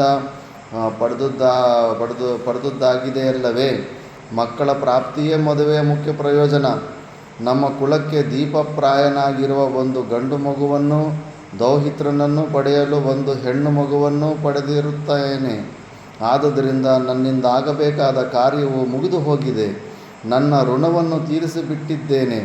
ನಾನು ಹೋದರೂ ಮಕ್ಕಳನ್ನು ಸಾಕುವ ಸಾಮರ್ಥ್ಯವು ನಿನಗಿರುವುದು. ನಿನ್ನನ್ನಗಳಿದ ಮೇಲೆ ನನ್ನೊಬ್ಬಳಿಂದ ಈ ಮಕ್ಕಳನ್ನು ಸಾಕಲು ಸಾಧ್ಯವೇ ಇಲ್ಲ. ಸರ್ವಪ್ರಾಣಧನೇಶ್ವರನೇ, ನೀನು ನಮ್ಮನ್ನಗಳಿದರೆ ಈ ಮಕ್ಕಳು ಹೇಗೆ ಬದುಕುವವು? ನಾನು ಹೇಗೆ ಇವರನ್ನು ಭರಿಸಿ ಪೋಷಿಸುವೆನು? ವಿಧವೆಯಾಗಿ ಅನಾಥಳಾಗಿ ಇಬ್ಬರು ಮಕ್ಕಳನ್ನು ಕಟ್ಟಿಕೊಂಡು ನಾನು ಮರ್ಯಾದೆಯಿಂದ ಜೀವಿಸಲು ಮತ್ತು ಈ ಮಕ್ಕಳನ್ನು ಕಾಪಾಡಿಕೊಳ್ಳಲು ಹೇಗೆ ತಾನೇ ಸಾಧ್ಯವಾಗುವುದು? ಈಗೇನು ಕಾಲ ಬದಲಾವಣೆಯಾಗಿದೆ. ಮುಂಚೆ ಮದುವೆ ಆಗಲಿಲ್ಲ ಅಂದರೆ ಅಸಲು ಮುಖ ಹೊರಗಡೆ ಬಂದರೆ ಬೈತಾಯಿದ್ರು. ಯಾರೋ ಒಬ್ಬರು ಏನೋ ಕೆಲಸಕ್ಕೆ ಹೊರಗಡೆ ಒಳ್ಳೆ ಕಾರ್ಯಕ್ಕೆ ಹೋಗ್ತಾಯಿರ್ತಾರೆ, ಮುಂಡ ಎದುರು వచ్చేసింది ಅಂತ ಅನ್ನೋರು, ತುಂಬ ಅವಮಾನ ಮಾಡೋರು. ಇನ್ನೊಂದು ಮದುವೆಯಾಗಿ ಮಕ್ಕಳಾಗಿಲ್ಲದೆ ಇರೋವಂಥ ಗೊಡ್ರಾಲಂತಾರಲ್ಲ, ಅದು ಇನ್ನೂ ಶಾಸ್ತ್ರನ ನಿಂದೆ ಮಾಡುತ್ತೆ. ಅವರು ದರ್ಶನ ಮಾಡಿದ್ರೆ ಅನಿಷ್ಟ ಅಂದರೆ ಅನಿಷ್ಟ ಅಂತ. ಈಗಿನ ಸೈನ್ಸು, ಮಾಡ್ರನ್ ಸೈನ್ಸ್, ಅವ್ರ ಮೇಲೆ ಯಾಕೆ ಬೇದ ಬುದ್ಧಿ, ಅವ್ರೇನು ಪಾಪ ಮಾಡಿದಾರಂತ. ಪಾಪ ಮಾಡಿದ್ದಕ್ಕೆ ಅಂಥ ಸ್ಥಿತಿ. ಹೆಂಡತಿಗಿಂತ ಮುಂಚೆ ಗಂಡನ ಸತ್ತಿದ್ದಾನಂದರೆ ಹೆಂಡತಿಯ ಪಾತಿವ್ರತ್ಯದಲ್ಲಿ ಏನೋ ದೋಷ ಇದೆ. ಶೀಲವನ್ನು ಕಾಪಾಡ್ಕೊಳ್ಳೋದು ಒಂದೆಲ್ಲ ಪಾತಿವ್ರತ್ಯ ಅಲ್ಲ, ಭಗವಂತನನ್ನು ಪರಮಾತ್ಮ ಅಂತ ನೋಡ್ಕೊತಾ ಇರಬೇಕು. ಶಾಸ್ತ್ರದ ಪ್ರಕಾರದಲ್ಲಿ ಹೆಂಡತಿಗಿಂತ ಮುಂಚೆ ಗಂಡನೇ ಹೋಗಬೇಕು. ಪಾತಿವ್ರತ್ಯ ಧರ್ಮ ಅಂದರೆ ಯಮಧರ್ಮರಾಜ ಕೂಡ ತಗೊಂಡೋಗೋದಕ್ಕೆ ಸಾಧ್ಯ ಇರೋದಿಲ್ಲ. ಮುಂಚೆ ಸತ್ತೋಗಿದ್ದಾನಂದರೆ ನಿನ್ನ ಪಾತಿವ್ರತ್ಯದಲ್ಲೇ ದೋಷ ಇದೆ ಅಂದ್ಬಿಟ್ಟು ಆ ದೃಷ್ಟಿಯನ್ನು ಹೀನಾಯವಾಗಿ ನೋಡ್ತಾಯಿದ್ರು. ಗುಂಡು ಗಿಂಡೆಲ್ಲ ಓಡಿಸ್ಬಿಟ್ಟು ಮನೆಯಿಂದ ಹೊರಗಡೆ ಹೆಚ್ಚು ಬೀದಿಗಳಲ್ಲಿ ಸುತ್ತಾಡೋಂಗಿಲ್ಲ, ಮರುಗಾಗಿ ಜೀವನ ನಡೆಸಬೇಕಾಗ್ತಾಯಿತ್ತು. ಅಂಥ ಪರಿಸ್ಥಿತಿ ಇತ್ತು ಮುಂಚೆ. ಈಗೆಲ್ಲ 4-5 ಮದುವೆಗಳು ಮಾಡ್ಕೊಂಬಿಡ್ತಾರೆ. ಒಬ್ಬ ಸತ್ತ ಅಂದರೆ ಇನ್ನೊಂದು 4-5 ಮದುವೆಗಳು ಮಾಡ್ಕೊಂಬಿಡ್ತಾರೆ. ಈಗ ಏನಿಲ್ಲ. ವಿಧವೆಯಾಗಿ ಅನಾಥಳಾಗಿ ಇಬ್ಬರು ಮಕ್ಕಳನ್ನು ಕಟ್ಟಿಕೊಂಡು ನಾನು ಮರ್ಯಾದೆಯಿಂದ ಜೀವಿಸಲು ಮತ್ತು ಈ ಮಕ್ಕಳನ್ನು ಕಾಪಾಡಿಕೊಳ್ಳಲು ಹೇಗೆ ತಾನೇ ಸಾಧ್ಯವಾಗುವುದು? ಪ್ರಾಣೇಶ್ವರ, ಈ ನಿನ್ನ ಮಗಳು ದುಷ್ಟರಿಂದಲೂ ಅವಿವೇಕಿಗಳಿಂದಲೂ ಪರಿಣಯಕ್ಕಾಗಿ ಪ್ರಾರ್ಥಿಸಲ್ಪಟ್ಟರೆ ಇವಳನ್ನು ರಕ್ಷಿಸಿಕೊಳ್ಳಲು ನಾನು ಹೇಗೆ ಸಮರ್ಥಳಾದೆನು? ಬೀದಿಯಲ್ಲಿ ಎಸೆಯಲ್ಪಟ್ಟ ಮಾಂಸದ ತುಂಡವನ್ನು ಪಕ್ಷಿಗಳು ಕಿತ್ತು ತಿನ್ನುವಂತೆ ಪತಿಹೀನೆಯಾದ ಹೆಂಗಸನ್ನು ಬಹುಜನರು ಅಪೇಕ್ಷಿಸುವರು. ಇದೊಂದು ಸಮಸ್ಯೆ ಇರುತ್ತೆ. ಒಳ್ಳೆಯ ಯವನ ವಯಸ್ಸದಲ್ಲಿದ್ದಾಗ ಹಂಗೆ ಒಂಟಿಯಾಗಿದ್ದರೆ ಸುಮ್ಮನೆ ಅನೇಕ ಪ್ರಕಾರದ ಸಮಸ್ಯೆಗಳು ಬರ್ತಾ ಇರ್ತಾರೆ. ಬ್ರಾಹ್ಮಣೋತ್ತಮನೇ, ದುಷ್ಟರಿಂದ ಅಪೇಕ್ಷಿಸಲ್ಪಡುವ ನಾನು ಪತಿಯನ್ನಗಳಿದ ದಾರುಣ ಕಷ್ಟಗಳನ್ನು ಸಹಿಸದವಳಾಗಿ ಮರ್ಯಾದೆಯಿಂದ ವಂಚಿತಳಾಗಿ ಸಜ್ಜನರು ಅನುಸರಿಸಿರುವ ಸನ್ಮಾರ್ಗದಲ್ಲಿರಲು ಅಸಮರ್ಥಳಾಗುವೆನು. ನಮ್ಮ ಕುಲದಲ್ಲಿ ಹುಟ್ಟಿರುವ ಒಬ್ಬಳೇ ಮಗಳನ್ನು ಅಬಳೆಯಾದ ನಾನು ಪಿತೃಪಿತಾಮಹರು ಅನುಸರಿಸಿರುವ ಸದಾಚಾರ ಪದ್ಧತಿಯಲ್ಲಿ ಹೇಗೆ ತಾನೇ ವಿವಾಹ ಮಾಡಿಕೊಡಬಲ್ಲೆನು? ನಮ್ಮ ವಂಶಕ್ಕೆ ದೀಪಪ್ರಾಯನಾಗಿರುವ ಈ ಶಿಶುವನ್ನು ಸಕಲ ಗುಣ ಸಂಪನ್ನನಾಗಿಯೂ ಮತ್ತು ಸಕಲ ವಿದ್ಯಾಪಾರಂಗತನನ್ನಾಗಿಯೂ ಮಾಡಲು ನಿರ್ಧನರಾದ ಪತಿಹೀನೆಯಾದ ನನಗೆ ಸಾಧ್ಯವಾಗುವುದೇ? ನಾನು ಅನಾಥೆ ಎಂದು ತಿಳಿದೊಡನೆಯೇ ಅನಧಿಕಾರಿಗಳಾದ ಸ್ತ್ರೀ ಶೂದ್ರಾದಿಗಳು ವೇದವನ್ನು ಕಲಿಯಲು ಉತ್ಸುಕರಾಗಿ ಬರುವಂತೆ ಅಯೋಗ್ಯರಾದವರು ಈ ನಿನ್ನ ಮಗಳ ಪಾಣಿಗ್ರಹಣಕ್ಕಾಗಿ ಮುಂದೆ ಬರುತ್ತಾರೆ. ಮದುವೆಗಳಾಗೋದು ಕೂಡ ಕಷ್ಟ ಇರುತ್ತೆ. ನಾನು ಒಂದು ವೇಳೆ ನಿನ್ನಂತೆಯೇ ಸಕಲ ಗುಣ ಸಂಪನ್ನೆಯಾಗಿರುವ ಇವಳನ್ನು ಅಂತಹವರಿಗೆ ಮದುವೆ ಮಾಡಿಕೊಡಲು ಸಮ್ಮತಿಸದಿದ್ದರೆ ಅವರು ಯಜ್ಞದಲ್ಲಿ ಹೋಮಕ್ಕಾಗಿ ಇಟ್ಟಿರುವ ಹವಿಷ್ಯನ್ನು ಕಾಗೆಗಳು ಕಚ್ಚಿಕೊಂಡು ಹೋಗುವಂತೆ ಬಲಾತ್ಕಾರವಾಗಿ ಕರೆದೊಯ್ಯಲೂಬಹುದು. ಯಾರು ದಿಕ್ಕಿಲ್ಲ ಅಂದಾಗ ಹಂಗೂ ಬಲವಂತವನ್ನು ಮಾಡ್ತಾರೆ. ನಿನ್ನಂತೆ ಸಕಲ ಗುಣ ಸಂಪನ್ನನಾಗಿ ವೇದಾಂಗ ಪಾರಂಗತನಾಗಲು ಅಸಮರ್ಥನಾಗುವ ಮಗನನ್ನು ಅಯೋಗ್ಯರ ಕೈ ಸೇರಿದ ಮಗಳನ್ನು ನೋಡಿಕೊಂಡಿರಲು ನಿಶ್ಚಯವಾಗಿಯೂ ನನಗೆ ಸಾಧ್ಯವಾಗಲಾರದು. ಗರ್ವಿತರಾದ ಅಯೋಗ್ಯರಿಂದ ಅಪಮಾನಿತಳಾಗಿ ಮುಂದೇನು ಮಾಡಬೇಕೆಂಬ ಅರಿವಿಲ್ಲದವಳಾಗಿ ನಾನು ಪ್ರಾಣ ಬಿಡುವುದು ನಿಶ್ಚಯ. ನಾನು ಬಕಾಸುರನಿಗೆ ಊಟಕ್ಕೆ ಹೋಗ್ತೀನಿ ಅಂತ ಹೆಂಡತಿ, ನಾನು ಬಕಾಸುರನಿಗೆ ಊಟಕ್ಕೆ ಹೋಗ್ತೀನಿ ಅಂತ ಗಂಡ, ಮಗ ಅಯ್ಯೋ ನೀವ್ಯಾಕೆ ಹೋಗ್ತೀರ, ನಾನು ಹೋಗ್ತೀನಂತ ಮಗ. ಹಂಗೆ ಆಗಿನ ಕಾಲದಲ್ಲಿ ಹಂಗಿತ್ತು. ಈಗ ಹಿಂಗಿಲ್ಲ, ನಾನ್ಯಾಕೆ ಹೋಗಬೇಕು, ನೀನು ಹೋಗು ಅಂತ ಮುಂಚೆನೇ ಕಳಿಸ್ಬಿಟ್ಟು ಸಾಯಿಸ್ಬಿಡ್ತಾರೆ. ಈಗ ಈ ಮಕ್ಕಳಾದರೂ ತಂದೆ ತಾಯಿಗಳ ಅವಸಾನಾನಂತರ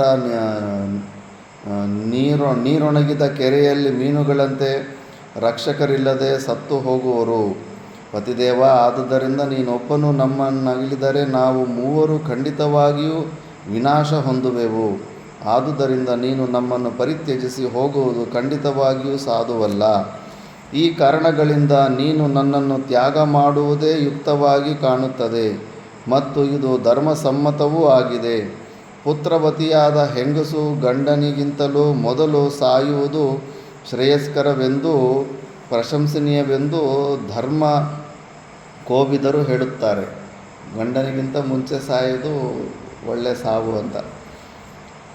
ನಾನು ನಿನಗಾಗಿ ಪುತ್ರಿ ಸುತ ಬಾಂಧವರೆಲ್ಲರನ್ನೂ ಮೇಲಾಗಿ ನನ್ನ ಪ್ರಾಣಗಳನ್ನು ಪರಿತ್ಯಜಿಸಲು ಸಿದ್ಧಳಿದ್ದೇನೆ. ಪತಿಗೆ ಹಿತವಾದ ಮತ್ತು ಪ್ರಿಯವಾದ ಕಾರ್ಯವನ್ನು ನೆರವೇರಿಸುವುದರಲ್ಲಿ ತೊಡಗುವುದೇ ಸ್ತ್ರೀಯರ ಅತಿ ಮುಖ್ಯವಾದ ಕರ್ತವ್ಯ. ಯಜ್ಞ, ತಪಸ್ಸು, ನಿಯಮ, ದಾನ ಮುಂತಾದ ಮಹಾಪುಣ್ಯ ಕಾರ್ಯಗಳು ಪತಿ ಸೇವೆಗೆ ಎರಡನೆಯದಾಗುತ್ತವೆ. ಆದುದರಿಂದ ನಾನು ಮಾಡಲು ಇಚ್ಛಿಸಿರುವ ಈ ಕಾರ್ಯವು ಪ್ರಾಣತ್ಯಾಗವು ಧರ್ಮಭೀತವಾಗಿರುವುದು ಮಾತ್ರವಲ್ಲದೆ ನಿನಗೂ ಮತ್ತು ನಮ್ಮ ವಂಶಕ್ಕೂ ಶ್ರೇಯಸ್ಕರವಾಗಿಯೂ ಇರುತ್ತದೆ. ಸತೀಸುತ ಬಾಂಧವರು, ಪ್ರಿಯ ಮಿತ್ರರು, ದ್ರವ್ಯ ಇವರೆಲ್ಲರೂ ಆಪತ್ಕಾಲದಲ್ಲಿ ಧರ್ಮಾನುಸಾರವಾಗಿ ಆಪತ್ತಿನಿಂದ ಬಿಡುಗಡೆಯನ್ನು ಹೊಂದಲು ಇರತಕ್ಕವರೆಂದು ಧರ್ಮಜ್ಞರು ಹೇಳುತ್ತಾರೆ. ಮಕ್ಕಳೇ ಆಗಲಿ, ದುಡ್ಡಾಗಲಿ, ಆಸ್ತಿ ಆಗಲಿ, ಆಪತ್ತು ಬಂದಾಗ ಕೆಲಸಕ್ಕೆ ಬರಲಿಲ್ಲ ಅಂದರೆ ಅವೆಲ್ಲ ಇದ್ರೂ ವೇಸ್ಟೇ. ಆಪತ್ಕಾಲದಲ್ಲಿ ರಕ್ಷಣೆಗಾಗಿ ಧನವನ್ನು ಕೂಡಿಡಬೇಕು. ಅದೇ ತನದಿಂದ ಹೆಂಡತಿಯನ್ನು ಕಾಪಾಡಬೇಕು, ಅಥವಾ ಧನಕ್ಕಿಂತಲೂ ಹೆಚ್ಚಾಗಿ ಹೆಂಡತಿಯನ್ನು ಕಾಪಾಡಬೇಕು. ಆದರೆ ತನಗೆ ಹೆಚ್ಚು ಆಪತ್ತು ಒದಗಿದಾಗ ಧನವನ್ನಾದರೂ ಹೆಂಡತಿಯನ್ನಾದರೂ ತ್ಯಾಗ ಮಾಡಿ ತನ್ನನ್ನು ರಕ್ಷಿಸಿಕೊಳ್ಳಬೇಕು. ಹೆಂಡತಿ, ಮಕ್ಕಳು, ಐಶ್ವರ್ಯ, ಮನೆ ಇವುಗಳನ್ನು ಮಾನವನು ಪಡೆಯುವುದು ತನ್ನ ದೃಷ್ಟ ಅದೃಷ್ಟ ಫಲಪ್ರಾಪ್ತಿಗಾಗಿ, ಐಹಿಕ ಆಮುಷ್ಮಿಕ ಫಲಗಳ ಪ್ರಾಪ್ತಿಗಾಗಿ ಎಂದು ವಿದ್ವಾಂಸರು ನಿಶ್ಚಯಿಸಿರುತ್ತಾರೆ. ಇವೆಲ್ಲವೂ ಕೂಡ ಹೆಂಡತಿಯಾಗಲಿ, ಮಕ್ಕಳಾಗಲಿ, ಐಶ್ವರ್ಯ ಆಗಲಿ, ಮನೆ ಇವೆಲ್ಲ ಏನಿದೆ ಮಾನವನು ಪಡೆಯುವುದು ತನ್ನ ದೃಷ್ಟ ಮತ್ತು ಅದೃಷ್ಟ ಫಲಪ್ರಾಪ್ತಿಗಾಗಿ. ದೃಷ್ಟ ಫಲ ಅಂದರೆ ಇಲ್ಲಿ ಈ ಲೋಕದಲ್ಲಿ ಸುಖ ಹೊಂದೋದಕ್ಕೆ, ಅದೃಷ್ಟ ಫಲ ಅಂದರೆ ಸ್ವರ್ಗಾದಿ ಲೋಕಗಳಿಗೆ ಹೋಗೋದಕ್ಕೆ. ಪಿತೃಲೋಕದಲ್ಲೂ ಕೂಡ ಸುಖವಾಗಿ ಜೀವನ ಇಡಬೇಕಂದ್ರೆ ಇಲ್ಲಿ ಯಾರೋ ಒಬ್ಬರು ವಂಶದಲ್ಲಿ ತರ್ಪಣ ಇಡೋರು ಇರಬೇಕು. ಒಳ್ಳೆ ಸದ್ಭಕ್ತ, ಒಳ್ಳೆ ದೈವ ಕಾರ್ಯಗಳು ಮಾಡ್ಕೊತ ಹೋಗ್ತಾಯಿದ್ರೆ ಪಿತೃಲೋಕದಲ್ಲಿ ಪಿತೃಗಳು ಸುಖವಾಗಿರ್ತಾರೆ.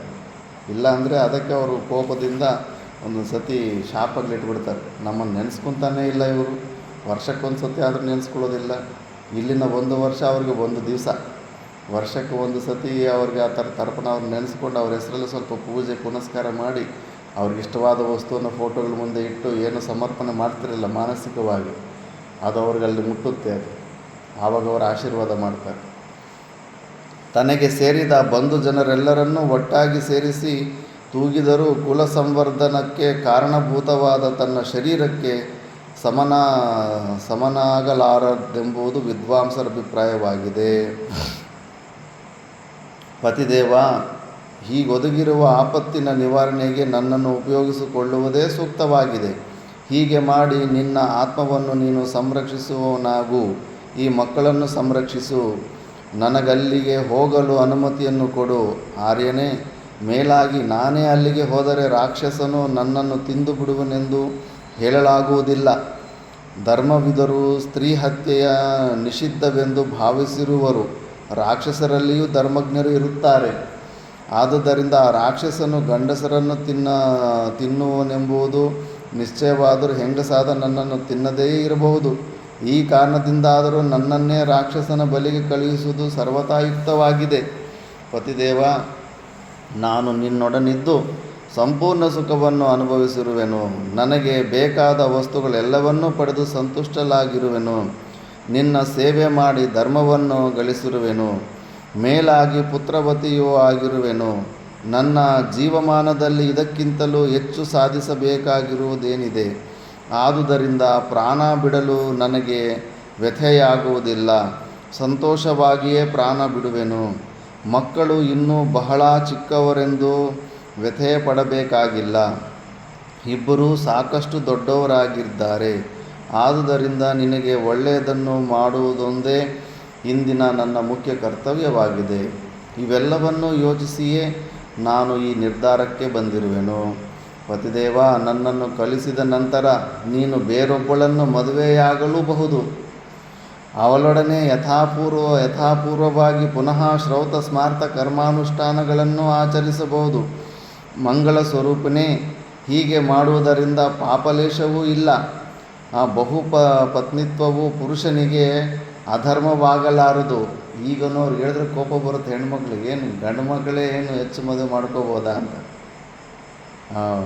ಅಧರ್ಮ ಅಲ್ಲ ಅಂತದು, ಧರ್ಮ ಅಂತೆ. ಈ ಥರ ಆದ್ರೆ ಇನ್ನೊಂದು ಮದುವೆ ಮಾಡ್ಕೋಬೋದು ಅಂತ.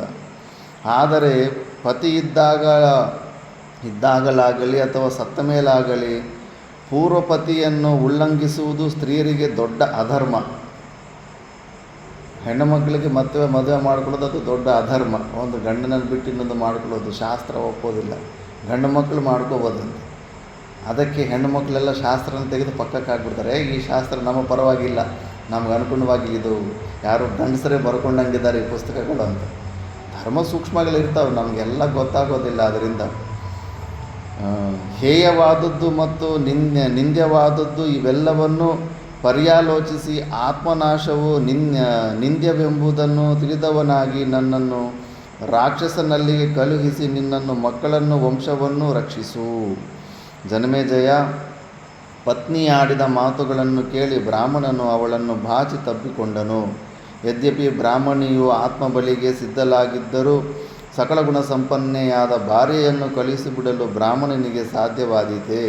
ಬಹು ದುಃಖಿತನಾಗಿ ಭಾರ್ಯೆಯೊಡನೆ ಕಂಬನಿಗೆರೆದನು. ಪಾರೀಕ್ಷಿತ, ಅಲ್ಲಿಯೇ ಕುಳಿತಿದ್ದ ಹೆಣ್ಣು ಮಗಳಿಗೆ ದುಃಖಿತರಾಗಿದ್ದ ತಾಯಿ ತಂದೆಗಳಾಡಿದ ಮಾತುಗಳನ್ನು ಕೇಳಿ ಬಹಳ ದುಃಖವಾಯಿತು. ಅವರನ್ನು ಕುರಿತು ಕನ್ಯೆ ಹೇಳಿದರು. ಈಗ ಆಯಮ್ಮ ಅವರಿಬ್ಬರು ನಾನು ಸಾಯ್ತೀನಿ ನಾನು ಹೋಗ್ತೀನಿ ಅಂದರೆ ಈಗ ಆಯಮ್ಮ ಸ್ಟಾರ್ಟ್ ಮಾಡ್ತಾಳೆ. ಅಪ್ಪ ಅಮ್ಮ, ನೀವೇಕೆಷ್ಟೋ ಅಳುತ್ತಿರುವಿರಿ? ನಿಮ್ಮ ಕಷ್ಟಗಳನ್ನು ಪರಿಹರಿಸುವವರು ಮತ್ತು ನಿಮಗೆ ಕಷ್ಟಕಾಲದಲ್ಲಿ ನೆರವಾಗುವವರು ಯಾರೂ ಇಲ್ಲವೇ? ಇಲ್ಲವೆಂಬಂತೆ ಅಳುತ್ತಿರುವಿರಲ್ಲ. ನಾನು ಹೇಳುವುದನ್ನಾದರೂ ಕೇಳಿರಿ.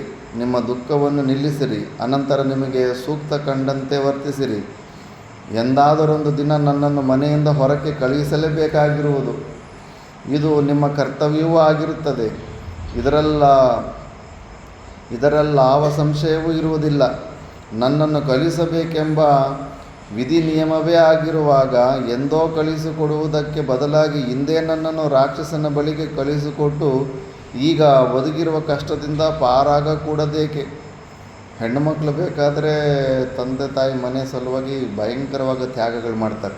ಯಾವಾಗಲೂ ಹುಟ್ಟಿದ ಮನೆ ಕಡೆನೇ ಹೆಚ್ಚು ಅವ್ರು ಸುಖವಾಗಿರಬೇಕನ್ನೋದೇ ಹೆಚ್ಚಿರುತ್ತೆ. ಹೆಣ್ಣು ಮಕ್ಕಳಿಗೆ ಜಾಸ್ತಿ ಇರುತ್ತೆ.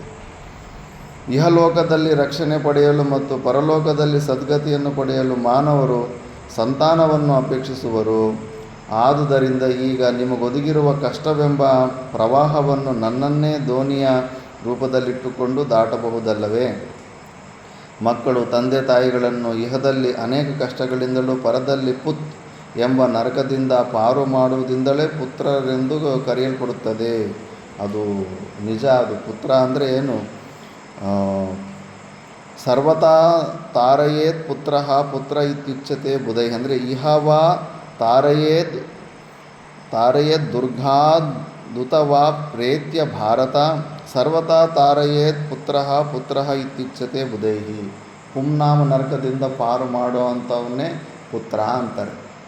ತರ್ಪಣಾದಿಗಳು ಒಳ್ಳೆಯ ಸದ್ದು ಮಾರ್ಗದಲ್ಲಿ ನಡೆದುಕೊಂಡು ಅವನ ಆಚರಣೆ ಮಾಡ್ತಾಯಿದ್ರೆ ಅವನಿಗೆ ಪಿತೃದೇವತೆಗಳು ಎಲ್ಲರಿಗೂ ಕಲ್ಯಾಣ ಆಗುತ್ತೆ. ಅಂಥವನ್ನ ತಂದೆ ತಾಯಿಗಳನ್ನ ನರಕಕ್ಕೆ ಹೋಗದಿರೋ ಕಾಪಾಡಿಕೊಳ್ಳುವಂಥವನ್ನೇ ಪುತ್ರ ಅಂತಾರೆ. ಅಂಥ ಒಳ್ಳೆಯ ಕೆಲಸಗಳು ಮಾಡಬೇಕು, ಅವನು ಪುಣ್ಯ ಕೆಲಸಗಳು ಮಾಡಬೇಕು. ನನ್ನಲ್ಲಿ ಮಗನು ಹುಟ್ಟಬೇಕೆಂಬುದು ನಮ್ಮ ಪೂರ್ವಜರ ಇಚ್ಛೆಯೇ ಆಗಿರುತ್ತದೆ. ನಾನು ಮಗನನ್ನು ಪಡೆದ ನಂತರ ಅವರು ಸದ್ಗತಿಯನ್ನು ಪಡೆಯುವರೆಂಬುದೂ ನಿಶ್ಚಯ. ಆದರೆ ನನಗೆ ಮಕ್ಕಳಾಗುವವರೆಗೂ ಕಾಯುತ್ತಾ ಕುಳಿತಿರುವುದಕ್ಕೆ ಬದಲಾಗಿ ಈಗ ನಮ್ಮ ತಂದೆಯಾದವನಿಗೆ ಒದಗಿರುವ ಕಷ್ಟವನ್ನು ಪರಿಹರಿಸಿದರೆ ನಾನೇ ನಮ್ಮ ಪೂರ್ವಜರನ್ನು ರಕ್ಷಿಸಿದಂತಾಗುತ್ತದೆ. ತಮ್ಮನ ಕಡೆ ಕೈ ತೋರಿಸುತ್ತಾ, ಇವನಿನ್ನೂ ಬಹಳ ಚಿಕ್ಕವನಪ್ಪ, ನೀನೇನಾದರೂ ಹೋಗಿಬಿಟ್ಟೆ ಎಂದರೆ ಇವನು ಖಂಡಿತವಾಗಿಯೂ ಬದುಕಲಾರನು. ನೀವಿಬ್ಬರೂ ಹೋದ ನಂತರ ಪಿತೃಗಳಿಗೆ ಸಲ್ಲಬೇಕಾದ ಕರ್ಮಗಳೆಲ್ಲವೂ ನಿಂತು ಹೋಗುವವು. ಆದುದರಿಂದ ಅವರಿಗೆ ಸದ್ಗತಿಯು ಸಿಕ್ಕದೆ ಪೇಚಾಡುವಂತಾಗುತ್ತದೆ. ಅವರಿಗೆ ಅನ್ಯಾಯ ಮಾಡಿದಂತಾಗುವುದಿಲ್ಲವೇನಪ್ಪ? ತಂದೆಯಿಂದಲೂ ತಾಯಿಯಿಂದಲೂ ಮತ್ತು ಈ ನನ್ನ ಚಿಕ್ಕ ತಮ್ಮನಿಂದಲೂ ಅಗಲಿದವಳಾಗಿ ದುಃಖದಲ್ಲಿ ಸಿಕ್ಕಿ ಹಾಕಿಕೊಂಡು ಕಡೆಯಲ್ಲಿ ನಾನೂ ಸತ್ತು ಹೋಗುವನಪ್ಪ. ಇದಕ್ಕೆ ಬದಲಾಗಿ ನೀನು ಬದುಕಿಕೊಂಡು ನನ್ನ ತಾಯಿ ನನ್ನ ತಮ್ಮ ಇವರು ಉಳಿಯುವುದಾದರೆ ನಮ್ಮ ವಂಶವು ಉದ್ಧಾರವಾಗುವುದಲ್ಲವೇ? ನಮ್ಮ ಪೂರ್ವಜರಿಗೂ ಪಿಂಡೋದಕ ಕ್ರಿಯೆಗಳು ಯಥಾವಿಧಿಯಾಗಿಯೇ ನಡೆಯುವವು.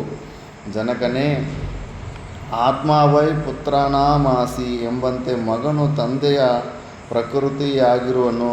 ಸತಿಯಾದವಳು ಗಂಡನಿಗೆ ಸುಖ ದುಃಖಗಳೆರಡರಲ್ಲಿಯೂ ಎಡೆಬಿಡದೆ ಸಹಕರಿಸುವ ಸ್ನೇಹಿತೆಯಾಗಿರುವಳು. ಈಗ ಅದೂ ಇಲ್ಲ. ಗಂಡ ಚೆನ್ನಾಗಿ ಸಂಪಾದನೆ ಮಾಡ್ತಾಯಿದ್ರೆ ಚೆನ್ನಾಗಿ ಅನ್ಯೋನ್ಯವಾಗಿರ್ತಾರೆ. ಒಂದು ಸ್ವಲ್ಪ ಸಾಲ ಆಯಿತು, ಒಂದು ಸ್ವಲ್ಪ ಕಷ್ಟ ಬಂತಂದರೆ ನರಕ ತೋರಿಸ್ಬಿಡ್ತಾರೆ. ಅದು ಊಟ ಬಡಿಸೋವಾಗಲೇ ಸ್ಟಾರ್ಟ್ ಮಾಡ್ತಾರೆ ಜಗಳ. ಕಾಲು ಕೆರ್ಕೊಂಡು ಜಗಳ ಮಾಡಿ ನೆಮ್ಮದಿ ಇಲ್ದಿರ ಮಾಡಿಬಿಡ್ತಾರೆ. ಅಂತ ಇಲ್ಲ, ಕಷ್ಟದ ಸಮಯದಲ್ಲಿ ಇನ್ನೂ ಹತ್ರ ಸ್ನೇಹದಿಂದ ಇದ್ದು ನಾನಿದ್ದೀನಿ ಬಿಡು ಧೈರ್ಯದಿಂದ ಮಾಡೋಣಂತ ಉಪಾಯಗಳು ಕೊಟ್ಟುಕೊಂಡು ಆವಾಗಿನ ಧೈರ್ಯ ಕೊಡಬೇಕು. ಇಲ್ಲ, ಚೆನ್ನಾಗಿದ್ದಾಗ ಮಾತ್ರ ಚೆನ್ನಾಗಿರ್ತಾರೆ. ಸತಿ ಆದವರು ಎರಡೂ ಕಷ್ಟ ಸುಖಗಳ ಎರಡರಲ್ಲೂ ಸಹಾಯ ಮಾಡ್ತಾ ಇರಬೇಕು. ಆದರೆ ಮಗಳು ಮಾತ್ರ ಯಾವಾಗಲೂ ತಂದೆ ತಾಯಿಗಳ ದುಃಖಕ್ಕೆ ಕಾರಣಲಾಗುವಳು. ಆದುದರಿಂದ ನನ್ನನ್ನು ಪರಿತ್ಯಜಿಸಿ ಈ ಸಂಕಟದಿಂದ ಪಾರಾಗು. ಈ ಸಮಯದಲ್ಲಿ ನೀನು ನನ್ನನ್ನು ಕಳಿಸುವುದರಿಂದ ನಾನೂ ಧರ್ಮ ಮಾರ್ಗವನ್ನು ಅನುಸರಿಸಿ ನಡೆದಂತಾಗುವುದು. ನಿನ್ನನ್ನಗಲಿ ನಾನು ಜೀವಿಸಿದೆನಾದರೆ ಅಬಲೆಯಾದ ನಾನು ರಕ್ಷಕರಿಲ್ಲದೆ ತಬ್ಬಲಿಯಾಗಿ ಅಲ್ಲಲ್ಲಿ ತಿರುಗಾಡಬೇಕಾಗುವುದು. ಆದರೆ ಈ ಸಮಯದಲ್ಲಿ ನಿನ್ನನ್ನು ರಕ್ಷಿಸಿ ನಾನೇ ಪ್ರಾಣತ್ಯಾಗ ಮಾಡಿದೆನಾದರೆ ಅಬಲೆಯಾದರೂ ಮಹಾಕಾರ್ಯವನ್ನು ಮಾಡಿದ ಕೀರ್ತಿಯನ್ನು ಪಡೆಯುವೆನು. ಆದುದರಿಂದ ಈ ಸಮಯದಲ್ಲಿ ನಾನೇ ಪ್ರಾಣ ಪರಿತ್ಯಾಗ ಮಾಡಲು ನಿಶ್ಚಯಿಸಿರುವೆನು. ನನ್ನನ್ನು ಬಿಟ್ಟು ನೀನು ರಾಕ್ಷಸನೆಡೆಗೆ ಹೋದೆಯಾದರೆ ನನಗೆ ಬಹಳ ದುಃಖವಾಗುವುದು. ಅಂತಹ ದುಃಖವನ್ನು ನಾನೆಂದಿಗೂ ಸಹಿಸಲಾರೆನು. ಆದುದರಿಂದ ನಮ್ಮ ಹಿತರಕ್ಷಣೆಗಾಗಿ, ಧರ್ಮದ ರಕ್ಷಣೆಗಾಗಿ, ವಂಶದ ರಕ್ಷಣೆಗಾಗಿ ಎಂದಾದರೊಂದು ದಿನ ತೊರೆಯಲೇಬೇಕಾಗಿರುವ ನನ್ನನ್ನು ಹಿಂದೆ ತೊರೆದು ನಿನ್ನ ಆತ್ಮವನ್ನು ರಕ್ಷಿಸಿಕೊಳ್ಳುವುದು ಸೂಕ್ತವಾಗಿದೆ. ಮಾಡಲೇಬೇಕಾಗಿರುವ ಕರ್ತವ್ಯದಲ್ಲಿ ಸಾವಕಾಶ ಮಾಡುವುದು ಉಚಿತವಲ್ಲ. ನೀನು ನಮ್ಮನ್ನಗಲಿದ ನಂತರ ಉಂಟಾಗಬಹುದಾದ ಒಂದೊಂದು ದೃಶ್ಯವನ್ನು ನೆನೆಸಿಕೊಂಡರೂ ಮನಸ್ಸಿಗೆ ಬಹಳ ಕಷ್ಟವಾಗುವುದು. ನೀನು ಸ್ವರ್ಗಾರೋಹಣ ಮಾಡಿದ ನಂತರ ಇತರರ ಮುಂದೆ ನಿಂತು ಒಂದು ಹಿಡಿ ಭಿಕ್ಷೆಗಾಗಿ ನಾಯಿಗಳಂತೆ ಅಲೆದಾಡುವ ಕಷ್ಟಕ್ಕಿಂತಲೂ ಧರ್ಮರಕ್ಷಣೆಗಾಗಿ ಪ್ರಾಣ ಬಿಡುವುದು ಕಷ್ಟವೆನಿಸಲಾರದು. ನೀನು ನನ್ನನ್ನು ಕಳುಹಿಸಿಕೊಡುವುದರ ಮೂಲಕ ಈ ಮಹಾ ಕಷ್ಟದಿಂದ ಪಾರಾದರೆ ನಾನು ದೇವಲೋಕದಲ್ಲಿ ಸುಖದಿಂದ ಕಾಲ ಕಳೆಯುವೆನು. ನೀನು ಈ ರೀತಿಯಲ್ಲಿ ಮಗಳನ್ನು ಕಳುಹಿಸಿಕೊಟ್ಟು ನನ್ನ ಮರಣಾಂತರ ನನ್ನ ಸಲುವಾಗಿ ಕೊಡುವ ಜಲತರ್ಪಣದಿಂದ ದೇವತೆಗಳು ಮತ್ತು ಪಿತೃಗಳು ತೃಪ್ತರಾಗಿ ಎಲ್ಲರ ಹಿತಕ್ಕೂ ಕಾರಣರಾಗುತ್ತಾರೆ. ಮಗಳ ಮಾತುಗಳನ್ನು ಕೇಳಿ ಬ್ರಾಹ್ಮಣಿಯರು ಬಹುವಾಗಿ ಪರಿತಪಿಸಿದರು. ಮೂವರ ಕಣ್ಣುಗಳಲ್ಲಿಯೂ ಅಶ್ರುಬಿಂದುಗಳು ಧಾರಾವಾಹಿಯಾಗಿ ಹರಿಯತೊಡಗಿದವು. ಅವೆಲ್ಲವನ್ನೂ ನೋಡುತ್ತಾ ಅಲ್ಲಿಯೇ ಕುಳಿತಿದ್ದ ಬಾಲಕನು ಮೇಲೆದ್ದು ಒಬ್ಬೊಬ್ಬರ ಸಮೀಪಕ್ಕೆ ಹೋಗಿ ಕಿವಿಗಳಲ್ಲಿ ಅಳಬೇಡಪ್ಪ, ಅಳಬೇಡಮ್ಮ, ಅಕ್ಕ ಅಳಬೇಡ ಎಂದು ನಗುತ್ತಲೇ ತೊದಲು ನುಡಿಯಲ್ಲಿ ಹೇಳುತ್ತಾ, ಪಾಪ ಸಣ್ಣ ಹುಡುಗ ಇದ್ದಂಗಿದ್ದಾನೆ, ಅವರ ಕಣ್ಣೀರನ್ನು ಪುಟ್ಟ ಕೈಗಳಿಂದ ಒರೆಸಿದನು. ತಂದೆಯ ಮುಖದ ಮೇಲೆ ಕೈಯಿಟ್ಟುಕೊಂಡು, ಅಪ್ಪ, ನೀವು ರಾಕ್ಷಸನಿಗಾಗಿ ಹೆದರಿ ಇಷ್ಟು ಅಳುತ್ತಿರುವಿರೇನಪ್ಪ? ಈ ದರ್ಬೆಯಿಂದಲೇ ಆ ನರಭಕ್ಷಕನ ಕತ್ತನ್ನು ಕತ್ತರಿಸಿ ಬಿಡುವೆನಪ್ಪ. ಸಣ್ಣ ಮಕ್ಕಳು, ನೀವು ಹೆದರಬೇಡಿ, ನಾನು ಹೋಗಿ ಅವನು ಕೊಂದುಬಿಟ್ಟು ಬರ್ತೀನಿ ಎಂದು ಹೇಳಿದೊಡನೆಯೇ ದುಃಖದಿಂದ ಕುಂದಿ ಹೋಗಿದ್ದ ಮೂವರ ಮುಖಾರವಿಂದಗಳು ಪ್ರಫುಲ್ಲವಾದುವು. ಮಗನು ರಾಕ್ಷಸನನ್ನು ಸಂಹರಿಸುವನೆಂಬ ಭಾವನೆಯಿಂದಲ್ಲ, ಅವನ ಮುದ್ದು ಮಾತುಗಳನ್ನು ಕೇಳಿ ಎಲ್ಲರೂ ನಕ್ಕರು. ಕ್ಷಣಕಾಲ ಎಲ್ಲರೂ ದುಃಖವನ್ನು ಮರೆತರು. ಮರೆಯಲ್ಲಿ ನಿಂತಿದ್ದ ಕುಂತಿಯು ಅದೇ ಸರಿಯಾದ ಸಮಯವೆಂದು ತಿಳಿದು ಅವರ ಬಳಿಗೆ ಹೋಗಿ, ಪ್ರಾಣ ಹೋದವರನ್ನು ಅಮೃತದ ಸೇಚನೆಯಿಂದ ಜೀವಂತರನ್ನಾಗಿ ಮಾಡುವಂತೆ ಅಮೃತಮಯವಾದ ವಾಣಿಯಿಂದ ಬ್ರಾಹ್ಮಣಿಯರಿಗೆ ನೂತನವಾದ ಚೈತನ್ಯವನ್ನು ಉಂಟು ಮಾಡುವ ಈ ಮಾತುಗಳನ್ನು ಆಡಿದಳು. ಬ್ರಾಹ್ಮಣೋತ್ತಮನೇ, ನಿನ್ನ ಕಷ್ಟದ ಕಾರಣವನ್ನು ತಿಳಿಯಲು ಅಪೇಕ್ಷಿಸಿರುವೆನು. ಏಕೆಂದರೆ ಈ ಕಷ್ಟದ ಪರಿಹಾರವು ನನ್ನಿಂದ ಸಾಧ್ಯವಾಗುವುದಾಗಿದ್ದರೆ ನಿಶ್ಚಯವಾಗಿಯೂ ಪರಿಹಾರವನ್ನು ಮಾಡಿಕೊಡುವೆನು. ವಿಪ್ರನು ಹೇಳುತ್ತಾನೆ, ತಾಪಸಿಯೇ, ಸತ್ಪುರುಷರ ಮುಖಾರವಿಂದಗಳಿಂದ ಹೊರಡುವ ಮಾತುಗಳನ್ನೇ ನೀನು ಆಡುತ್ತಿರುವೆ. ಆದರೆ ನಮಗಿಂದು ಒದಗಿರುವ ದುಃಖವು ಮನುಷ್ಯ ಮಾತ್ರದಿಂದ ಪರಿಹಾರವಾಗಲಾರದು. ಈ ಊರಿಗೆ ಅನತಿ ದೂರದಲ್ಲಿಯೇ ಬಕನೆಂಬ ರಾಕ್ಷಸನಿರುವನು, ಅಂದರೆ ಬಕಾಸುರ. ಈ ನರಭಕ್ಷಕನೇ ಈ ಸುತ್ತಮುತ್ತಲೂ ಪ್ರದೇಶಗಳಿಗೂ ಮತ್ತು ಈ ನಗರಿಗೂ ಅಧಿಪತಿ ಎನಿಸಿರುವನು. ಯಾವಾಗಲೂ ಮನುಷ್ಯರನ್ನು ತಿನ್ನುತ್ತಾ ಬಲಿಷ್ಠನಾಗಿ ಈ ಪ್ರದೇಶಗಳನ್ನು ಆಳುತ್ತಿರುವನು. ಈ ಪ್ರದೇಶಗಳು ಅವನಿಂದಲೇ ರಕ್ಷಿತವಾಗಿ ಎಂದು ಹೇಳಬಹುದು. ಏಕೆಂದರೆ ಅವನಿಲ್ಲಿರುವುದರಿಂದ ನಮಗೆ ಇತರ ಶತ್ರುಗಳಿಂದ ಭಯವಾಗಿಲ್ಲ. ಅವನ ಭಯಕ್ಕೆ ಯಾರೂ ಶತ್ರುಗಳು ದಾಳಿ ಕೂಡ ಮಾಡ್ತಾ ಇಲ್ಲ. ದುಷ್ಟ ಪ್ರಾಣಿಗಳಿಂದ ಭಯವಾಗಲಿ ಇರುವುದಿಲ್ಲ. ಆದರೆ ಅವನು ನಮ್ಮನ್ನು ರಕ್ಷಿಸುತ್ತಿರುವುದಕ್ಕೆ ಪ್ರತಿಯಾಗಿ ನಾವು ತರಬೇಕಾಗಿರುವ ದಂಡವು ಮಾತ್ರ ದುಸ್ಸಹವಾಗಿದೆ. ಒಂದೊಂದು ಸಂಸಾರದವರು ಒಂದೊಂದು ದಿನ ಆಹಾರವನ್ನು ಕಳುಹಿಸಬೇಕು. ಒಂದು ಬಂಡಿ ಅನ್ನ ಮತ್ತು ಅದಕ್ಕೆ ಬೇಕಾಗುವ ಪರಿಕರಗಳು, 2 ಕೋಣಗಳು ಮತ್ತು ಅವುಗಳನ್ನು ಒಯ್ಯುವ ಒಬ್ಬ ಮನುಷ್ಯ, ಇಷ್ಟು ಅವನಿಗೆ ಒಂದು ದಿನಕ್ಕೆ ಬೇಕಾಗಿರುವ ಆಹಾರವನ್ನು ಕಳಿಸಬೇಕಾದ. ಅಂದರೆ ಆಗ 11 ಫೀಟು ಮನುಷ್ಯರೇ ಇರ್ತಾಯಿದ್ರು. ಅಲ್ಲಿ ಕೈವಾರದಲ್ಲಿ ಭೀಮನ ಹೆಜ್ಜೆ ಇದೆ. ಅದು ಸ್ವಲ್ಪ ಮೆತ್ತಿನ ಬಂಡೆ, ಅದು ಅವರು ಗುದ್ದಾಡಿರೋದು ಈಗಲೂ ಎಷ್ಟೋ ಪ್ರೂಫ್ಗಳಿದೆ. ಚಿಂತಾಮಣಿಯಲ್ಲಿ ಹೋಗಿ ದೊಡ್ಡ ದೊಡ್ಡ ಗುಂಡುಗಳು ಬಿದ್ದಿದ್ದಾವೆ. ರೌಂಡಾಗಿ ಅವರು ಈ ಗುಂಡಿಂದ ಅಲ್ಲಿ ಹೊಡ್ಕೊಂಡು, ಅಲ್ಲಿಂದ ಇಲ್ಲಿ ಹೊಡ್ಕೊಂಡು ಎಷ್ಟೋ ಪ್ರೂಫ್ ಸಿಗುತ್ತೆ. ಅಲ್ಲಿ ಕೆಂಪು ರಕ್ತ ಬರ್ತಾ ಇತ್ತು. ಅಲ್ಲಿ ಕೆಂಪು ಕಲರ್ ಲಿಕ್ವಿಡು, ಅದು ಅಮಾವಾಸ್ಯೆ ದಿವಸ ಬರ್ತಾ ಇತ್ತು. ಅಲ್ಲಿ ಸೈಂಟಿಸ್ಟ್ಗಳು ಬಂದುಬಿಟ್ಟು, ಇಲ್ಲ, ಅದು ಕಲ್ಲಿನ ಒಳಗಡೆನೇ ಅದು ಸ್ವಲ್ಪ ಕೆಮಿಕಲ್ ರಿಯಾಕ್ಷನ್ ಆಗಿ ವರ್ಷಕ್ಕೊಂದು ಸತಿ ಹಿಂಗೆ ಹೊರಗಡೆ ಬರುತ್ತಂತ ಅವ್ರ ಕಾರಣ ಅವ್ರು ಹೇಳ್ಕೊತಾರೆ. ಬಟ್ ನಮ್ಗೆ ಅಲ್ಲಿ ತಾತ ಮುತ್ತಾತರದ ಕಾಲದಿಂದ ಅದೊಂದು ನಂಬಿಕೆ. ಬಕಾಸುರನ ಕಲ್ಲುಗಳಿಂದ ಹಾಕಿ ಮುಚ್ಚಿಬಿಟ್ಟಿರ್ತಾನೆ. ಅವನಿಗೆ ಅಮಾವಾಸ್ಯೆ ದಿವಸ ಮುದ್ದೆಗಳನ್ನು ಹೋಗಿ ಕೊಡ್ತಾ ಇರ್ತಾರೆ. ಏನಂದರೆ ತಾತ ಮುತ್ತಾತರು ಹಿಡಿದು ಅಲ್ಲಿ ರಾಗಿ ಮುದ್ದೆಗಳು ದೊಡ್ಡ ಬುಟ್ಟಿಯಲ್ಲಿ ಮಾಡ್ಕೊಂಡೋಗಿ ಅಲ್ಲಿ ಇಟ್ಬಿಟ್ರೆ ಹಂಗೆ ಮಾಯ ಆಗ್ತಾಯಿತ್ತಂತೆ. ಅದು ಯಾವ ಪ್ರಾಣಿ ತಿಂತಾ ಇತ್ತೋ ಏನೋ ಗೊತ್ತಿಲ್ಲ, ಬಟ್ ಹಂಗೆ ಸ್ಟೋರಿ ಎಲ್ಲ ಇದೆ. ಅದು ಸುಮಾರು ನಾವು 20-30 ಸತಿ ಹೋಗಿರ್ತೀನಿ ಆ ಜಾಗಕ್ಕೆ, ಕೈವಾರಕ್ಕೆ. ಅಲ್ಲಿ ಕೈವಾರ ತಾತ ಅಂತ ಒಬ್ಬ ಯೋಗಿ ಇದು ಸ್ಥಳನೂ ಇದೆ. ತುಂಬ ಚೆನ್ನಾಗಿದೆ ಅದು ಬೆಟ್ಟ. ಅಲ್ಲಿ ಮತ್ತು ಅವನ ಒಂದು ದಿವಸದ ಆಹಾರ ಇಷ್ಟಿತ್ತು. ಮತ್ತು ಸರದಿಯು ಬಂದ ಗೃಹಸ್ಥನೇನಾದರೂ ರಾಕ್ಷಸನ ಆಜ್ಞಾನುಸಾರವಾಗಿ ತನ್ನ ಕರ್ತವ್ಯವನ್ನು ನಿರ್ವಹಿಸುತ್ತಿದ್ದರೆ ಬಕಾಸುರನು ಒಡನೆಯೇ ಬಂದು ಅವನನ್ನು ಪತ್ನಿ ಪುತ್ರ ಸಹಿತವಾಗಿಯೇ ತಿಂದು ಮುಗಿಸಿಬಿಡುವನು. ಅಲ್ಲಿನ್ನೂ ಕೈವಾರದಲ್ಲಿ ಒಂದು ದೊಡ್ಡ ಪ್ರೂಫ್ ಇದೆ. ಗುಡಿ, ಅಮರನಾರಾಯಣ ಗುಡಿ ಇದೆ ಅಲ್ಲಿ. ಯಾಕಂದರೆ ಆವಾಗ ಕೃಷ್ಣ ಆಗ್ತಾನೆ ಅವತಾರ ತೊಗೊಂಬಂದಿರ್ತಾನೆ. ಅವತಾರ ಪುರುಷ ಅಂತ ದ್ವಾಪರ ಯುಗೆಲ್ಲ ಪೂರ್ತಿ ಆದಮೇಲೆ ಗೊತ್ತಾಗಿದ್ದು. ಅಲ್ಲಿ ತನಕ ಸಾಮಾನ್ಯ ಕ್ಷತ್ರಿಯ ಅಂತಲೇ ಅಂದ್ಕೊಂಡಿದ್ದು. ಆಗ ದ್ವಾಪರ ಯುಗದಲ್ಲಿ ಕೃಷ್ಣನ ಗುಡಿಗಳಿರಲಿಲ್ಲ. ಅದಾದಮೇಲೆ ಕೃಷ್ಣನ ಗುಡಿ ಇದೆಲ್ಲ ಇದ್ದಿದ್ದು. ಆಗಿನ ಕಾಲದಲ್ಲಿ ಅಂದರೆ ಆವಾಗ ವಿಷ್ಣು ರೂಪದಲ್ಲೇ ಗುಡಿಗಳಿಗೂ ಪೂಜೆ ನಡೀತಾ ಇತ್ತು ಅಂತ. ಆ ಗುಡಿ ಕೂಡ ಅಷ್ಟು ಓಲ್ಡು ಗುಡಿ, ಅಮರನಾರಾಯಣ ಗುಡಿ ಇದೆ ಅಲ್ಲಿ. ಅದು ಕೂಡ ಪ್ರೂಫ್ ಇದೆ, ಅದು ಕರೆಕ್ಟಾಗಿ ಸೆಟ್ ಆಗುತ್ತೆ ಅದು. ಆವಾಗ ಅಮ್ಮ ನಮ್ಮ ದುರ್ವಿಧಿಯನ್ನು ಏನೆಂದು ಹೇಳಲಿ, ಆ ರಾಕ್ಷಸನು ನಮಗೆ ನಿಜವಾದ ರಾಜನಲ್ಲ, ಬಲಪ್ರಯೋಗದಿಂದ ನಮ್ಮನ್ನು ಆಳುತ್ತಿರುವನೆಂದು ಹೇಳಿದೆನಲ್ಲವೇ. ಈ ಪ್ರದೇಶದಲ್ಲಿ ವೇತ್ರಕೀಯ ಗೃಹವೆಂಬ ಪಟ್ಟಣವಿದೆ, ಅಲ್ಲಿ ನಮ್ಮ ನಿಜವಾದ ರಾಜನು ವಾಸಿಸುತ್ತಿದ್ದಾನೆ. ಅವನಿಗೆ ರಾಜ್ಯವನ್ನು ಹೇಗೆ ಆಳಬೇಕೆಂಬ ರಾಜನೀತಿಯೇ ತಿಳಿಯದಾಗಿದೆ. ಬುದ್ಧಿಹೀನನಾಗಿರುವುದರಿಂದ ಈ ಪ್ರದೇಶವನ್ನು ನಿರಪಾಯವಾಗಿಟ್ಟಿರಲು ಮತ್ತು ರಕ್ಷಿಸಲು ಯಾವ ವಿಧವಾದ ಎಚ್ಚರಿಕೆಯನ್ನು ಅವನು ತೆಗೆದುಕೊಂಡಿರುವುದಿಲ್ಲ. ಸ್ವಾರ್ಥಿಯಾದ ಮತ್ತು ದುರ್ಬಲನಾದ ರಾಜನ ಆಶ್ರಯವನ್ನು ಪಡೆದಿರುವ ನಾವು ಇಂತಹ ದಾರುಣವಾದ ಕಷ್ಟಗಳನ್ನು ಅನುಭವಿಸಲೇಬೇಕಾದ ಸ್ಥಿತಿಯಲ್ಲಿದ್ದೇವೆ. ಬ್ರಾಹ್ಮಣರಿಗೆ ಅಪ್ಪಣೆ ಮಾಡುವ ಅಧಿಕಾರವು ಯಾರಿಗಿದೆ? ಅವರನ್ನು ಅಧೀನದಲ್ಲಿಟ್ಟುಕೊಳ್ಳಲು ಯಾರಿಗೆ ತಾನೇ ಸಾಧ್ಯವಿಲ್ಲ. ಬ್ರಾಹ್ಮಣರನ್ನ ನಮ್ಮ ಕೆಳಗಡೆ ಲೆವೆಲಲ್ಲಿ ಯಾವತ್ತೂ ನೋಡಬಾರ್ದು. ಸದ್ಬ್ರಾಹ್ಮಣರನ್ನ ಶಾಸ್ತ್ರ ಮರ್ಯಾದೆ ಇರುತ್ತೆ. ಅವ್ರ ಕೈಯಲ್ಲಿ ಕೆಲಸಗಳು ಮಾಡಿಸ್ಕೊಳ್ಳೋದು, ಅವ್ರ ಕೈಯಲ್ಲಿ ಸೇವೆಗಳು ತಗೊಳ್ಳೋದು, ಈಗಿರೋ ಪಾಖಂಡಿಯವರಲ್ಲ. ಆಗ ಸದ್ಬ್ರಾಹ್ಮಣರು ಯಾರಿದ್ರೆಗೇನೆ ಅದು ಉಲ್ಟಾ ಆಗಿಬಿಡುತ್ತೆ ಮತ್ತು ಕೆಲಸಗಳು. ಅವರು ಸ್ವೇಚ್ಛೆಯಿಂದ ಸಂಚರಿಸುವ ಪಕ್ಷಿಗಳಂತೆ ವ್ಯವಹರಿಸುತ್ತಾ ಸದ್ಗುಣಗಳಿರುವ ರಾಜನ ಬಳಿ ವಾಸ ಮಾಡುತ್ತಾರೆ. ಒಂದೆಡೆಯಲ್ಲಿ ನೆಲೆಸಬೇಕಾದಾಗ ಮೊದಲು ಉತ್ತಮನಾದ, ಯೋಗ್ಯನಾದ, ಸಮರ್ಥನಾದ ರಾಜನನ್ನು ಆಶ್ರಯಿಸಬೇಕು. ಉತ್ತಮವಾದ ರಾಜಾಶ್ರಯವನ್ನು ಪಡೆದ ನಂತರವೇ ಮದುವೆಯಾಗಬೇಕು.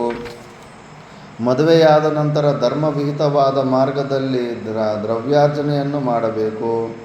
ಪ್ರಜೆಗಳನ್ನು ರಕ್ಷಣೆ ಮಾಡುವ ಸಾಮರ್ಥ್ಯವಿರುವ ರಾಜ, ವಿನೀತಳಾದ ಪತ್ನಿ ಮತ್ತು ಐಶ್ವರ್ಯ, ಈ ಮೂರನ್ನು ಪಡೆದವನು ತನ್ನ ಪುತ್ರ ಬಾಂಧವರನ್ನು ಸಂಕಟದಿಂದ ಪಾರು ಮಾಡಲು ಸಮರ್ಥನಾಗುವನು. ರಕ್ಷಣೆ ಮಾಡಲು ಸಮರ್ಥನಾದ ರಾಜನ ಆಶ್ರಯವನ್ನೇ ಪಡೆಯದೆ ದುರ್ಬಲ ರಾಜನ ದೇಶದಲ್ಲಿದ್ದು ವಿವಾಹ ಮಾಡಿಕೊಂಡನು ಮತ್ತು ಧನಾರ್ಜನೆಯನ್ನು ಮಾಡಿದೆನು. ನಾನು ಮೊದಲನೆಯ ನಿಯಮವನ್ನೇ ಉಲ್ಲಂಘಿಸುವೆನಾದ್ದರಿಂದ ಈ ಆಪತ್ತಿನಲ್ಲಿ ಸಿಲುಕಿಕೊಂಡು ಬಹಳ ಸಂಕಟ ಪಡುತ್ತಿದ್ದೇನೆ. ಅದಕ್ಕೆ ಅಂತ ದುಷ್ಟ ರಾಜರ ದೇಶದಲ್ಲೇ ಹೋಗಬಾರ್ದು. ಇರಾಕು ಅಂಥದ್ದೆಲ್ಲ, ಸದ್ದಾಮ್ ಹುಸೇನು ಅಂಥವರೆಲ್ಲ ಒಂದು ಸತಿ ಡಿಕ್ಟೇಟರ್ಶಿಪ್ಪು ಮಾಡಿದ್ದಾರೆ. ಅವನ ಮಗ ಇರ್ತಾನೆ, ಖಂಡ ಹೆಂಗಸೆಲ್ಲ ಬೇಕಂತ ಇರ್ತಾನೆ. ಅಲ್ಲಿ ಅವನ ಹತ್ರನೇ, ಅವ್ರ ಮಗನ ಹತ್ರನೇ ಕೆಲಸ ಮಾಡೋ ಒಬ್ಬ ಅಧಿಕಾರಿ ಮದುವೆ ಮಾಡ್ಕೊತಾ ಇರ್ತಾನೆ. ಆ ಮದುವೆ ಫಂಕ್ಷನ್ಗೆ ಅಟೆಂಡ್ ಮಾಡೋಕ್ಕೆ ಹೋಗಿ ಅಲ್ಲಿರೋ ಹೆಂಗಸ ಮೇಲೇ ಮೋಹ ಬಂದ್ಬಿಟ್ಟು ಅಲ್ಲಿಂದ ಹಂಗೆ ಕಿಡ್ನಾಪ್ ಮಾಡ್ಕೊಂಡು ಹೋಗ್ತಾನೆ. ಮತ್ತು ಅಲ್ಲಿ ಏನು ನಿಯಮನೇ ಇಲ್ದಿರೋಂಥ ಅಂಥ ರಾಜ್ಯದಲ್ಲಿ ಇರೋದೇ ತಪ್ಪು. ಧರ್ಮ ಮಾರ್ಗದಲ್ಲಿ ನಡೆಸ್ಕೊಂಡು ಹೋಗ್ತಾರಂಥ ರಾಜರಿರುವಂಥ ದೇಶದಲ್ಲಿ ಇರಬೇಕಂತ ಅಧರ್ಮಿಗಳಿರುವಂಥ ದೇಶದಲ್ಲಿ ನಮ್ಮ ಮನೆಗೆ ಏನಕ್ಕೆ ಬರುತ್ತೆ ಕೂಡ ಆಪತ್ತಿ ಅಂದ್ಕೊಂಡಿದ್ರೆ ಯಾವತ್ತೂ ಒಂದು ದಿವಸ ಸುತ್ತ ಹಾಕ್ಕೊಂಡು ಬಂದೇ ಬರುತ್ತೆ ಆಪತ್ತಿ. ರಕ್ಷಣೆ ಮಾಡಲು ಸಮರ್ಥನಾದ ರಾಜನ ಆಶ್ರಯವನ್ನೇ ಪಡೆಯದೆ ದುರ್ಬಲ ರಾಜನ ದೇಶದಲ್ಲಿದ್ದು ವಿವಾಹ ಮಾಡಿಕೊಂಡನು. ಮತ್ತು ಇದಾಯಿತು. ರಾಕ್ಷಸನಿಗೆ ಭತ್ಯರೂಪವಾದ ಮತ್ತು ನನ್ನ ವಂಶ ವಿನಾಶಕವಾದ ಆಹಾರವನ್ನು ಕಳಿಸಬೇಕಾಗಿರುವ ಸರದಿಯು ಇಂದು ನಮ್ಮದಾಗಿದೆ. ಆಹಾರವೇನೆಂಬುದನ್ನು ಹೇಳ್ತಾನೆ. ಒಬ್ಬ ಮನುಷ್ಯ, ಒಂದು ಬಂಡಿ ಅನ್ನ ಮತ್ತು 2 ಕೋಣಗಳು, ಈ ಹಿಂದೆ ಹೇಳಿರುವೆನಲ್ಲವೇ. ಬೇರೊಬ್ಬ ಮನುಷ್ಯನನ್ನು ಕ್ರಯಕ್ಕೆ ಕೊಂಡು ಕಳುಹಿಸುವ ಆರ್ಥಿಕ ಸೌಕರ್ಯವೂ ನನಗಿಲ್ಲ. ಇನ್ನೊಬ್ಬ ಮನುಷ್ಯನ ಕೊಂಡುಕೊಂಡು ಕಳಿಸಂದ್ರೆ ಯಾರು ಮಾರ್ತಾರೆ? ಪ್ರಾಣ ಹೋಗುತ್ತೆ ಅಂದರೆ ಯಾರಾದರೂ ಮಗನ ಮಾರ್ಕೊತಾರೆ. ನನಗಿಲ್ಲ. ಮತ್ತು ನನ್ನ ಸಂಸಾರದಲ್ಲಿ ಯಾರನ್ನು ಕಳುಹಿಸಿಕೊಡಲು ನನಗೆ ಸಾಧ್ಯವಿಲ್ಲ. ಬೇರ್ಯಾವ ರೀತಿಯಿಂದಲೂ ರಾಕ್ಷಸನಿಂದ ತಪ್ಪಿಸಿಕೊಳ್ಳುವ ಸಾಧ್ಯತೆಯೂ ಇಲ್ಲ. ಈ ಕಾರಣಗಳಿಂದಾಗಿ ಇಂದು ನಾನು ದಾಟಲು ಅಸಾಧ್ಯವಾದ ದುಃಖ ಸಾಗರದಲ್ಲಿ ಮುಳುಗಿಬಿಟ್ಟಿದ್ದೇನೆ. ಈಗ ನಾನು ನನ್ನ ಪತ್ನಿ, ಪುತ್ರ, ಪುತ್ರಿ ಇವರನ್ನು ಕೂಡಿಕೊಂಡೇ ಆ ರಾಕ್ಷಸನ ಬಳಿಗೆ ಹೋಗಬೇಕೆಂದು ನಿಶ್ಚಯಿಸಿಬಿಟ್ಟಿದ್ದೇನೆ. ಏಕೆಂದರೆ ನಮ್ಮ 4ರಲ್ಲಿ ಯಾರೊಬ್ಬರು ಹೋದರೂ ಉಳಿದವರು ಬದುಕಲಾರರು. ಆದುದರಿಂದಲೇ ಈ ನಿಶ್ಚಯಕ್ಕೆ ಬಂದಿರುತ್ತೇನೆ. ಬಹಳವಾಗಿ ಹಸಿದಿರುವ ಆ ರಾಕ್ಷಸನು ನಮ್ಮೆಲ್ಲರನ್ನೂ ಸಂತೋಷದಿಂದ ಭಕ್ಷಿಸುತ್ತಾನೆ ಅಂತ ಈ ಡಿಸಿಷನ್ಗೆ ಬಂದಿದ್ದಾರೆ. ಜನಮೇಜಯ, ಬ್ರಾಹ್ಮಣನು ದೈನ್ಯವಾಣಿಯಿಂದ ಕುಂತಿಗೆ ತನ್ನ ಕಟ್ಟಕಡೆಯ ನಿರ್ಧಾರವನ್ನು ತಿಳಿಸಿದನು. ಬ್ರಾಹ್ಮಣನ ಮಾತುಗಳೆಲ್ಲವನ್ನೂ ಕೇಳಿದ ನಂತರ ಕುಂತಿಯು ಹೇಳತೊಡಗಿದಳು. ಬ್ರಾಹ್ಮಣೋತ್ತಮನೇ, ಮುಂದೆ ಸಂಭವಿಸಲಿರುವ ಭಯಕ್ಕಾಗಿ ನೀನು ವಿಷಾದಿಸಬೇಡ. ರಾಕ್ಷಸನಿಂದ ಪಾರಾಗಬಹುದಾದ ಉಪಾಯವೊಂದನ್ನು ನಾನು ಕಂಡುಕೊಂಡಿದ್ದೇನೆ. ನಿನಗೆ ಒಬ್ಬನೇ ಮಗನಿದ್ದು ಬಹಳ ಚಿಕ್ಕವನಾಗಿಯೂ ಇರುವನು. ಹೊರೆಯದವಳಾದ ಒಬ್ಬಳೇ ಮಗಳಿರುವಳು ಅಲ್ಲವೇ? ಈ ಮುದ್ದು ಮಕ್ಕಳಲ್ಲಿ ಯಾರೊಬ್ಬರೂ ರಾಕ್ಷಸನ ಬಳಿಗೆ ಹೋಗಬಾರದು. ಇಷ್ಟು ಮಾತ್ರವಲ್ಲ, ನಿನ್ನ ಹೆಂಡತಿಯಾಗಲಿ ನೀನಾಗಲಿ ರಾಕ್ಷಸನ ಬಳಿಗೆ ಹೋಗುವುದನ್ನು ನಾನು ಇಷ್ಟಪಡುವುದಿಲ್ಲ. ಬ್ರಾಹ್ಮಣನು ಕಾತರದಿಂದ ಕೇಳುತ್ತಿದ್ದನು. ಯಾರನ್ನೂ ರಾಕ್ಷಸನ ಬಳಿಗೆ ಕಳಿಸಿಕೊಡಬಾರದೆಂದು ಹೇಳುತ್ತಿರುವ ಕುಂತಿಯು ಮುಂದೆ ಏನು ಹೇಳುವಳೆಂಬುದನ್ನು ಅಲ್ಲಿ ಕುಳಿತಿದ್ದವರೆಲ್ಲರೂ ತವಕದಿಂದ ನಿರೀಕ್ಷಿಸುತ್ತಿದ್ದರು. ಮಹಾಮಾತೆಯಾದ ಕುಂತಿಯು ಮುಂದುವರಿದು ಗಂಭೀರವಾದ ಧ್ವನಿಯಿಂದಲೇ ಹೇಳಿದಳು, ಬ್ರಾಹ್ಮಣೋತ್ತಮನೇ, ನನಗೆ 5 ಮಕ್ಕಳಿದ್ದಾರೆ. ಅವರಲ್ಲಿ ಯಾರಾದರೊಬ್ಬರು ರಾಕ್ಷಸನಿಗೆ ಕೊಡಬೇಕಾಗಿರುವ ಆಹಾರ ಪದಾರ್ಥಗಳಲ್ಲಿ ಬಂಡಿಯನ್ನು ಹೊಡೆದುಕೊಂಡು ನಿನ್ನ ಪ್ರತಿನಿಧಿಯಾಗಿ ಹೋಗಿ ಬರುತ್ತಾರೆ. ಧಾರ್ಮಿಕ ದೃಷ್ಟಿಯಿಂದ ಬ್ರಾಹ್ಮಣನು ಕುಂತಿಯನ್ನು ಕುರಿತು ಹೇಳಿದನು, ನಾನು ನನ್ನ ಪ್ರಾಣವನ್ನುಳಿಸಿಕೊಳ್ಳುವುದಕ್ಕಾಗಿ ಇಂತಹ ಸಲಹೆಗೆ ಖಂಡಿತವಾಗಿ ಒಪ್ಪಲಾರೆ. ನಮ್ಮ ಒಳ್ಳೆಯವ್ರ ಮನಸ್ಸಾಗಿರುತ್ತೆ, ನನ್ನ ಆಪತ್ತಿಗೆ ನಿನ್ನ ಮಗನ ಬಲಿ ತಗೊಳಕ್ಕಾಗುತ್ತಂತ. ಆತ್ಮರಕ್ಷಣೆಯ ಸಲುವಾಗಿ ಅತಿಥಿಗಳಾಗಿ ಬಂದಿರುವ ಬ್ರಾಹ್ಮಣೋತ್ತಮರಾದ ನಿಮ್ಮನ್ನು ಸ್ವಾರ್ಥಕ್ಕಾಗಿ ಬಲಿಗೊಡಲೇ? ಬ್ರಾಹ್ಮಣನನ್ನು ಉಳಿಸಲು ತನ್ನನ್ನಾಗಲಿ ಮಗನನ್ನಾಗಲಿ ಕೊಡುವೆನೆನ್ನುವ ಔದಾರ್ಯದ ಮಾತು ಅಕುಲೀನರಲ್ಲಿಯೂ ಅಧರ್ಮಿಷ್ಠೆಯಲ್ಲಿಯೂ ಸರ್ವತಾ ಇರಲಾರದು. ತಾಯೇ, ನನಗೆ ಶ್ರೇಯಸ್ಕರವಾದದ್ದು ಯಾವುದೆಂಬುದನ್ನು ನಾನೇ ನಿಶ್ಚಯಿಸಬೇಕಾಗಿದೆ. ಇದನ್ನು ಕೂಲಂಕುಷವಾಗಿ ವಿಮರ್ಶಿಸಿದಾಗ ಬ್ರಹ್ಮಹತ್ಯೆ, ಆತ್ಮಹತ್ಯೆ ಎರಡರಲ್ಲಿ ಆತ್ಮಹತ್ಯೆಯೇ ಶ್ರೇಯಸ್ಕರವೆಂದು ನಾನು ನಿಶ್ಚಯಿಸಿದ್ದೇನೆ. ಇದಕ್ಕೆ ಕಾರಣವಿಷ್ಟೇ ತಾಯೇ. ಬ್ರಹ್ಮಹತ್ಯೆ ಅಂದರೆ ಅವನು ಪಾಂಡವರನ್ನು ಕೂಡ ಬ್ರಾಹ್ಮಣ ಅಂತ ಅಂದ್ಕೊಂಡಿದ್ದಾನೆ ವ್ಯಾಸರು ಬಿಟ್ಟು ಹೋದಾಗಿಂದ. ಬ್ರಹ್ಮಹತ್ಯೆಯು ಮಹಾಪಾತಕಗಳಲ್ಲಿ ಮೊದಲನೆಯದು ತಾಯೇ. ಅದಕ್ಕೆ ಪ್ರಾಯಶ್ಚಿತ್ತವೇ ಇಲ್ಲ. ತಿಳಿಯದೆ ಅಜಾಗರೂಕತೆಯಿಂದ ಮಾಡಿದರೂ ಬ್ರಹ್ಮಹತ್ಯೆಗೆ ದೋಷವು ತಪ್ಪಿದ್ದಲ್ಲ. ಆದುದರಿಂದ ಈ ಸಂದರ್ಭದಲ್ಲಿ ಬ್ರಹ್ಮಹತ್ಯೆಗಿಂತಲೂ ಆತ್ಮಹತ್ಯೆಯೇ ನನ್ನ ದೃಷ್ಟಿಯಲ್ಲಿ ಶ್ರೇಷ್ಠವಾದದ್ದೆಂದು ಕಾಣುತ್ತದೆ. ಮೇಲಾಗಿ ನಾನು ರಾಕ್ಷಸನ ಬಳಿಗೆ ಹೋಗಿ ಅವನಿಗೆ ಆಹಾರವಾದರೆ ಅದು ಆತ್ಮಹತ್ಯೆ ಎನ್ನಿಸಿಕೊಳ್ಳುವುದಿಲ್ಲ. ನಾನು ಆತ್ಮಹತ್ಯೆಯನ್ನು ಮಾಡಿಕೊಳ್ಳುವುದೂ ಇಲ್ಲ. ಬೇರೆಯವನನ್ನು ನನ್ನನ್ನು ಕೊಲ್ಲುವುದರಿಂದ ನನಗೆ ಆತ್ಮಹತ್ಯೆಯನ್ನು ಮಾಡಿಕೊಂಡ ದೋಷವೂ ಉಂಟಾಗೋದಿಲ್ಲ. ಇದು ನಿಜವೇ. ಅವನು ಕೊಂತಾನೆ, ಇವನೇನು ಆತ್ಮಹತ್ಯೆ ಮಾಡಿಕೊಳ್ಳಿಲ್ಲ, ಆದ್ದರಿಂದ ಆ ದೋಷದಿಂದ ಕೂಡ ಪಾರಾಗ್ತಾನೆ. ಆದರೆ ನಿನ್ನ ಮಾತಿನಂತೆ ನಡೆದರೆ ಬ್ರಾಹ್ಮಣರ ಹತ್ಯೆಗೆ ನಾನೇ ಸಂಪೂರ್ಣವಾಗಿ ಕಾರಣನಾಗುತ್ತೇನೆ.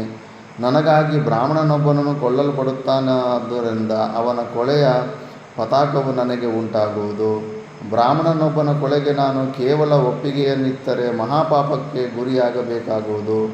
ಬ್ರಹ್ಮಹತ್ಯೆಗೆ ಪ್ರಾಯಶ್ಚಿತ್ತವೇ ಇಲ್ಲ. ಈ ಕಾರ್ಯವು ಕ್ಷುದ್ರವೂ ಕ್ರೂರವೂ ಆಗಿರುತ್ತದೆ. ಈ ಕಾರ್ಯಕ್ಕೆ ನಿನ್ನ ಮಕ್ಕಳನ್ನು ಬಲಿಕೊಡುವುದು ಪರಮ ಪಾಪ. ಮನೆಗೆ ಬಂದವನನ್ನು ಹಾಗೂ ಆಶ್ರಯವನ್ನು ಕೋರಿ ಬಂದ ಶರಣಾರ್ಥಿಯನ್ನು ಪರಿತ್ಯಜಿಸುವುದು, ರಕ್ಷಣೆಗಾಗಿ ಯಾಚಿಸಲು ಬಂದವನನ್ನು ಕೊಲೆ ಮಾಡುವುದು ಅತಿ ನಿಂದ್ಯವಾದ ಮತ್ತು ಅತಿ ಕ್ರೂರವಾದ ಕಾರ್ಯಗಳೆಂದು ವಿದ್ವಾಂಸರು ಹೇಳುತ್ತಾರೆ. ನಿಂದ್ಯವಾದ ಕಾರ್ಯವನ್ನು, ಕ್ರೂರವೆಂದು ಪರಿಗಣಿತವಾದ ಕಾರ್ಯವನ್ನು ಆಪತ್ಕಾಲದಲ್ಲಿಯೂ ಮಾಡಲೇ ಕೂಡದೆಂದು ಆಪದ್ಧರ್ಮದಲ್ಲಿ ಪರಿಣತರಾದವರು ಹೇಳುತ್ತಾರೆ.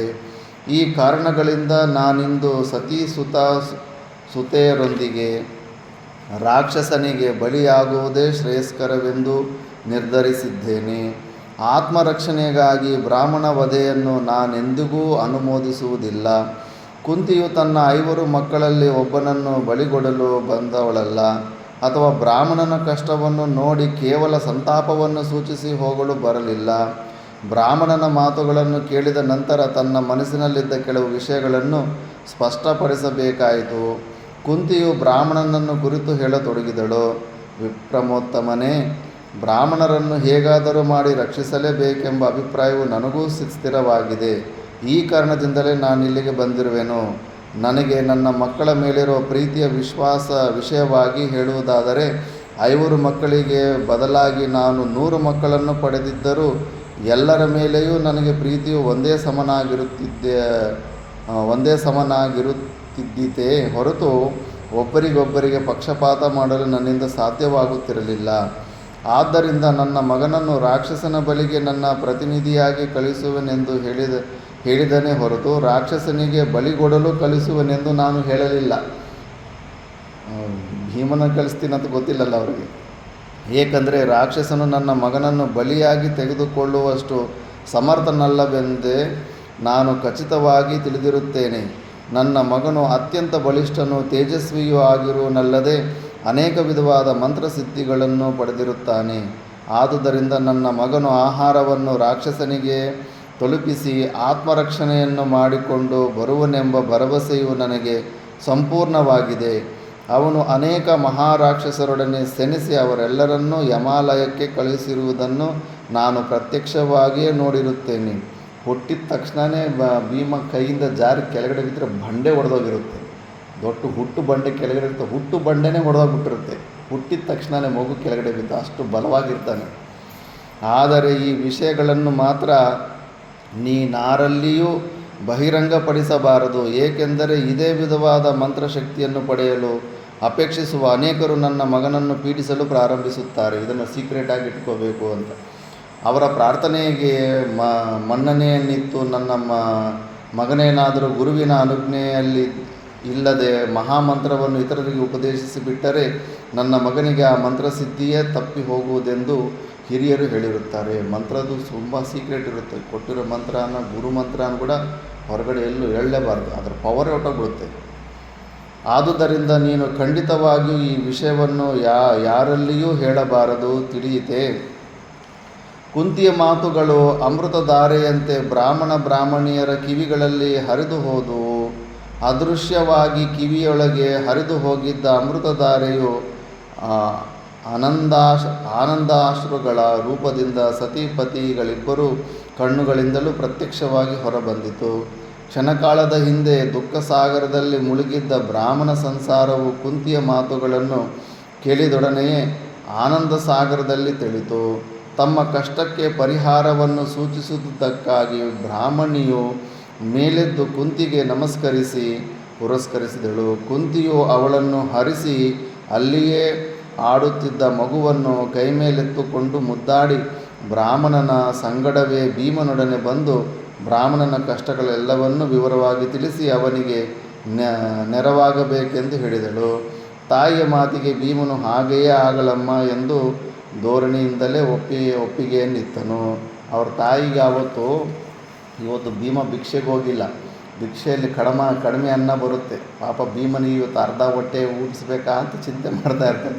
ಈಗ ಒಂದು ಬಂಡಿ ತುಂಬ ಅನ್ನ ಸಿಗುತ್ತೆ, ಅದೇ ಸಾಕು, ಅವನು ಹೋಗೋ ದಾರಿಯಲ್ಲೇ ತಿಂದುಬಿಟ್ಟಿರ್ತಾನೆ. ವೈಶಂಪಾಯನರು ಹೇಳ್ತಾರೆ,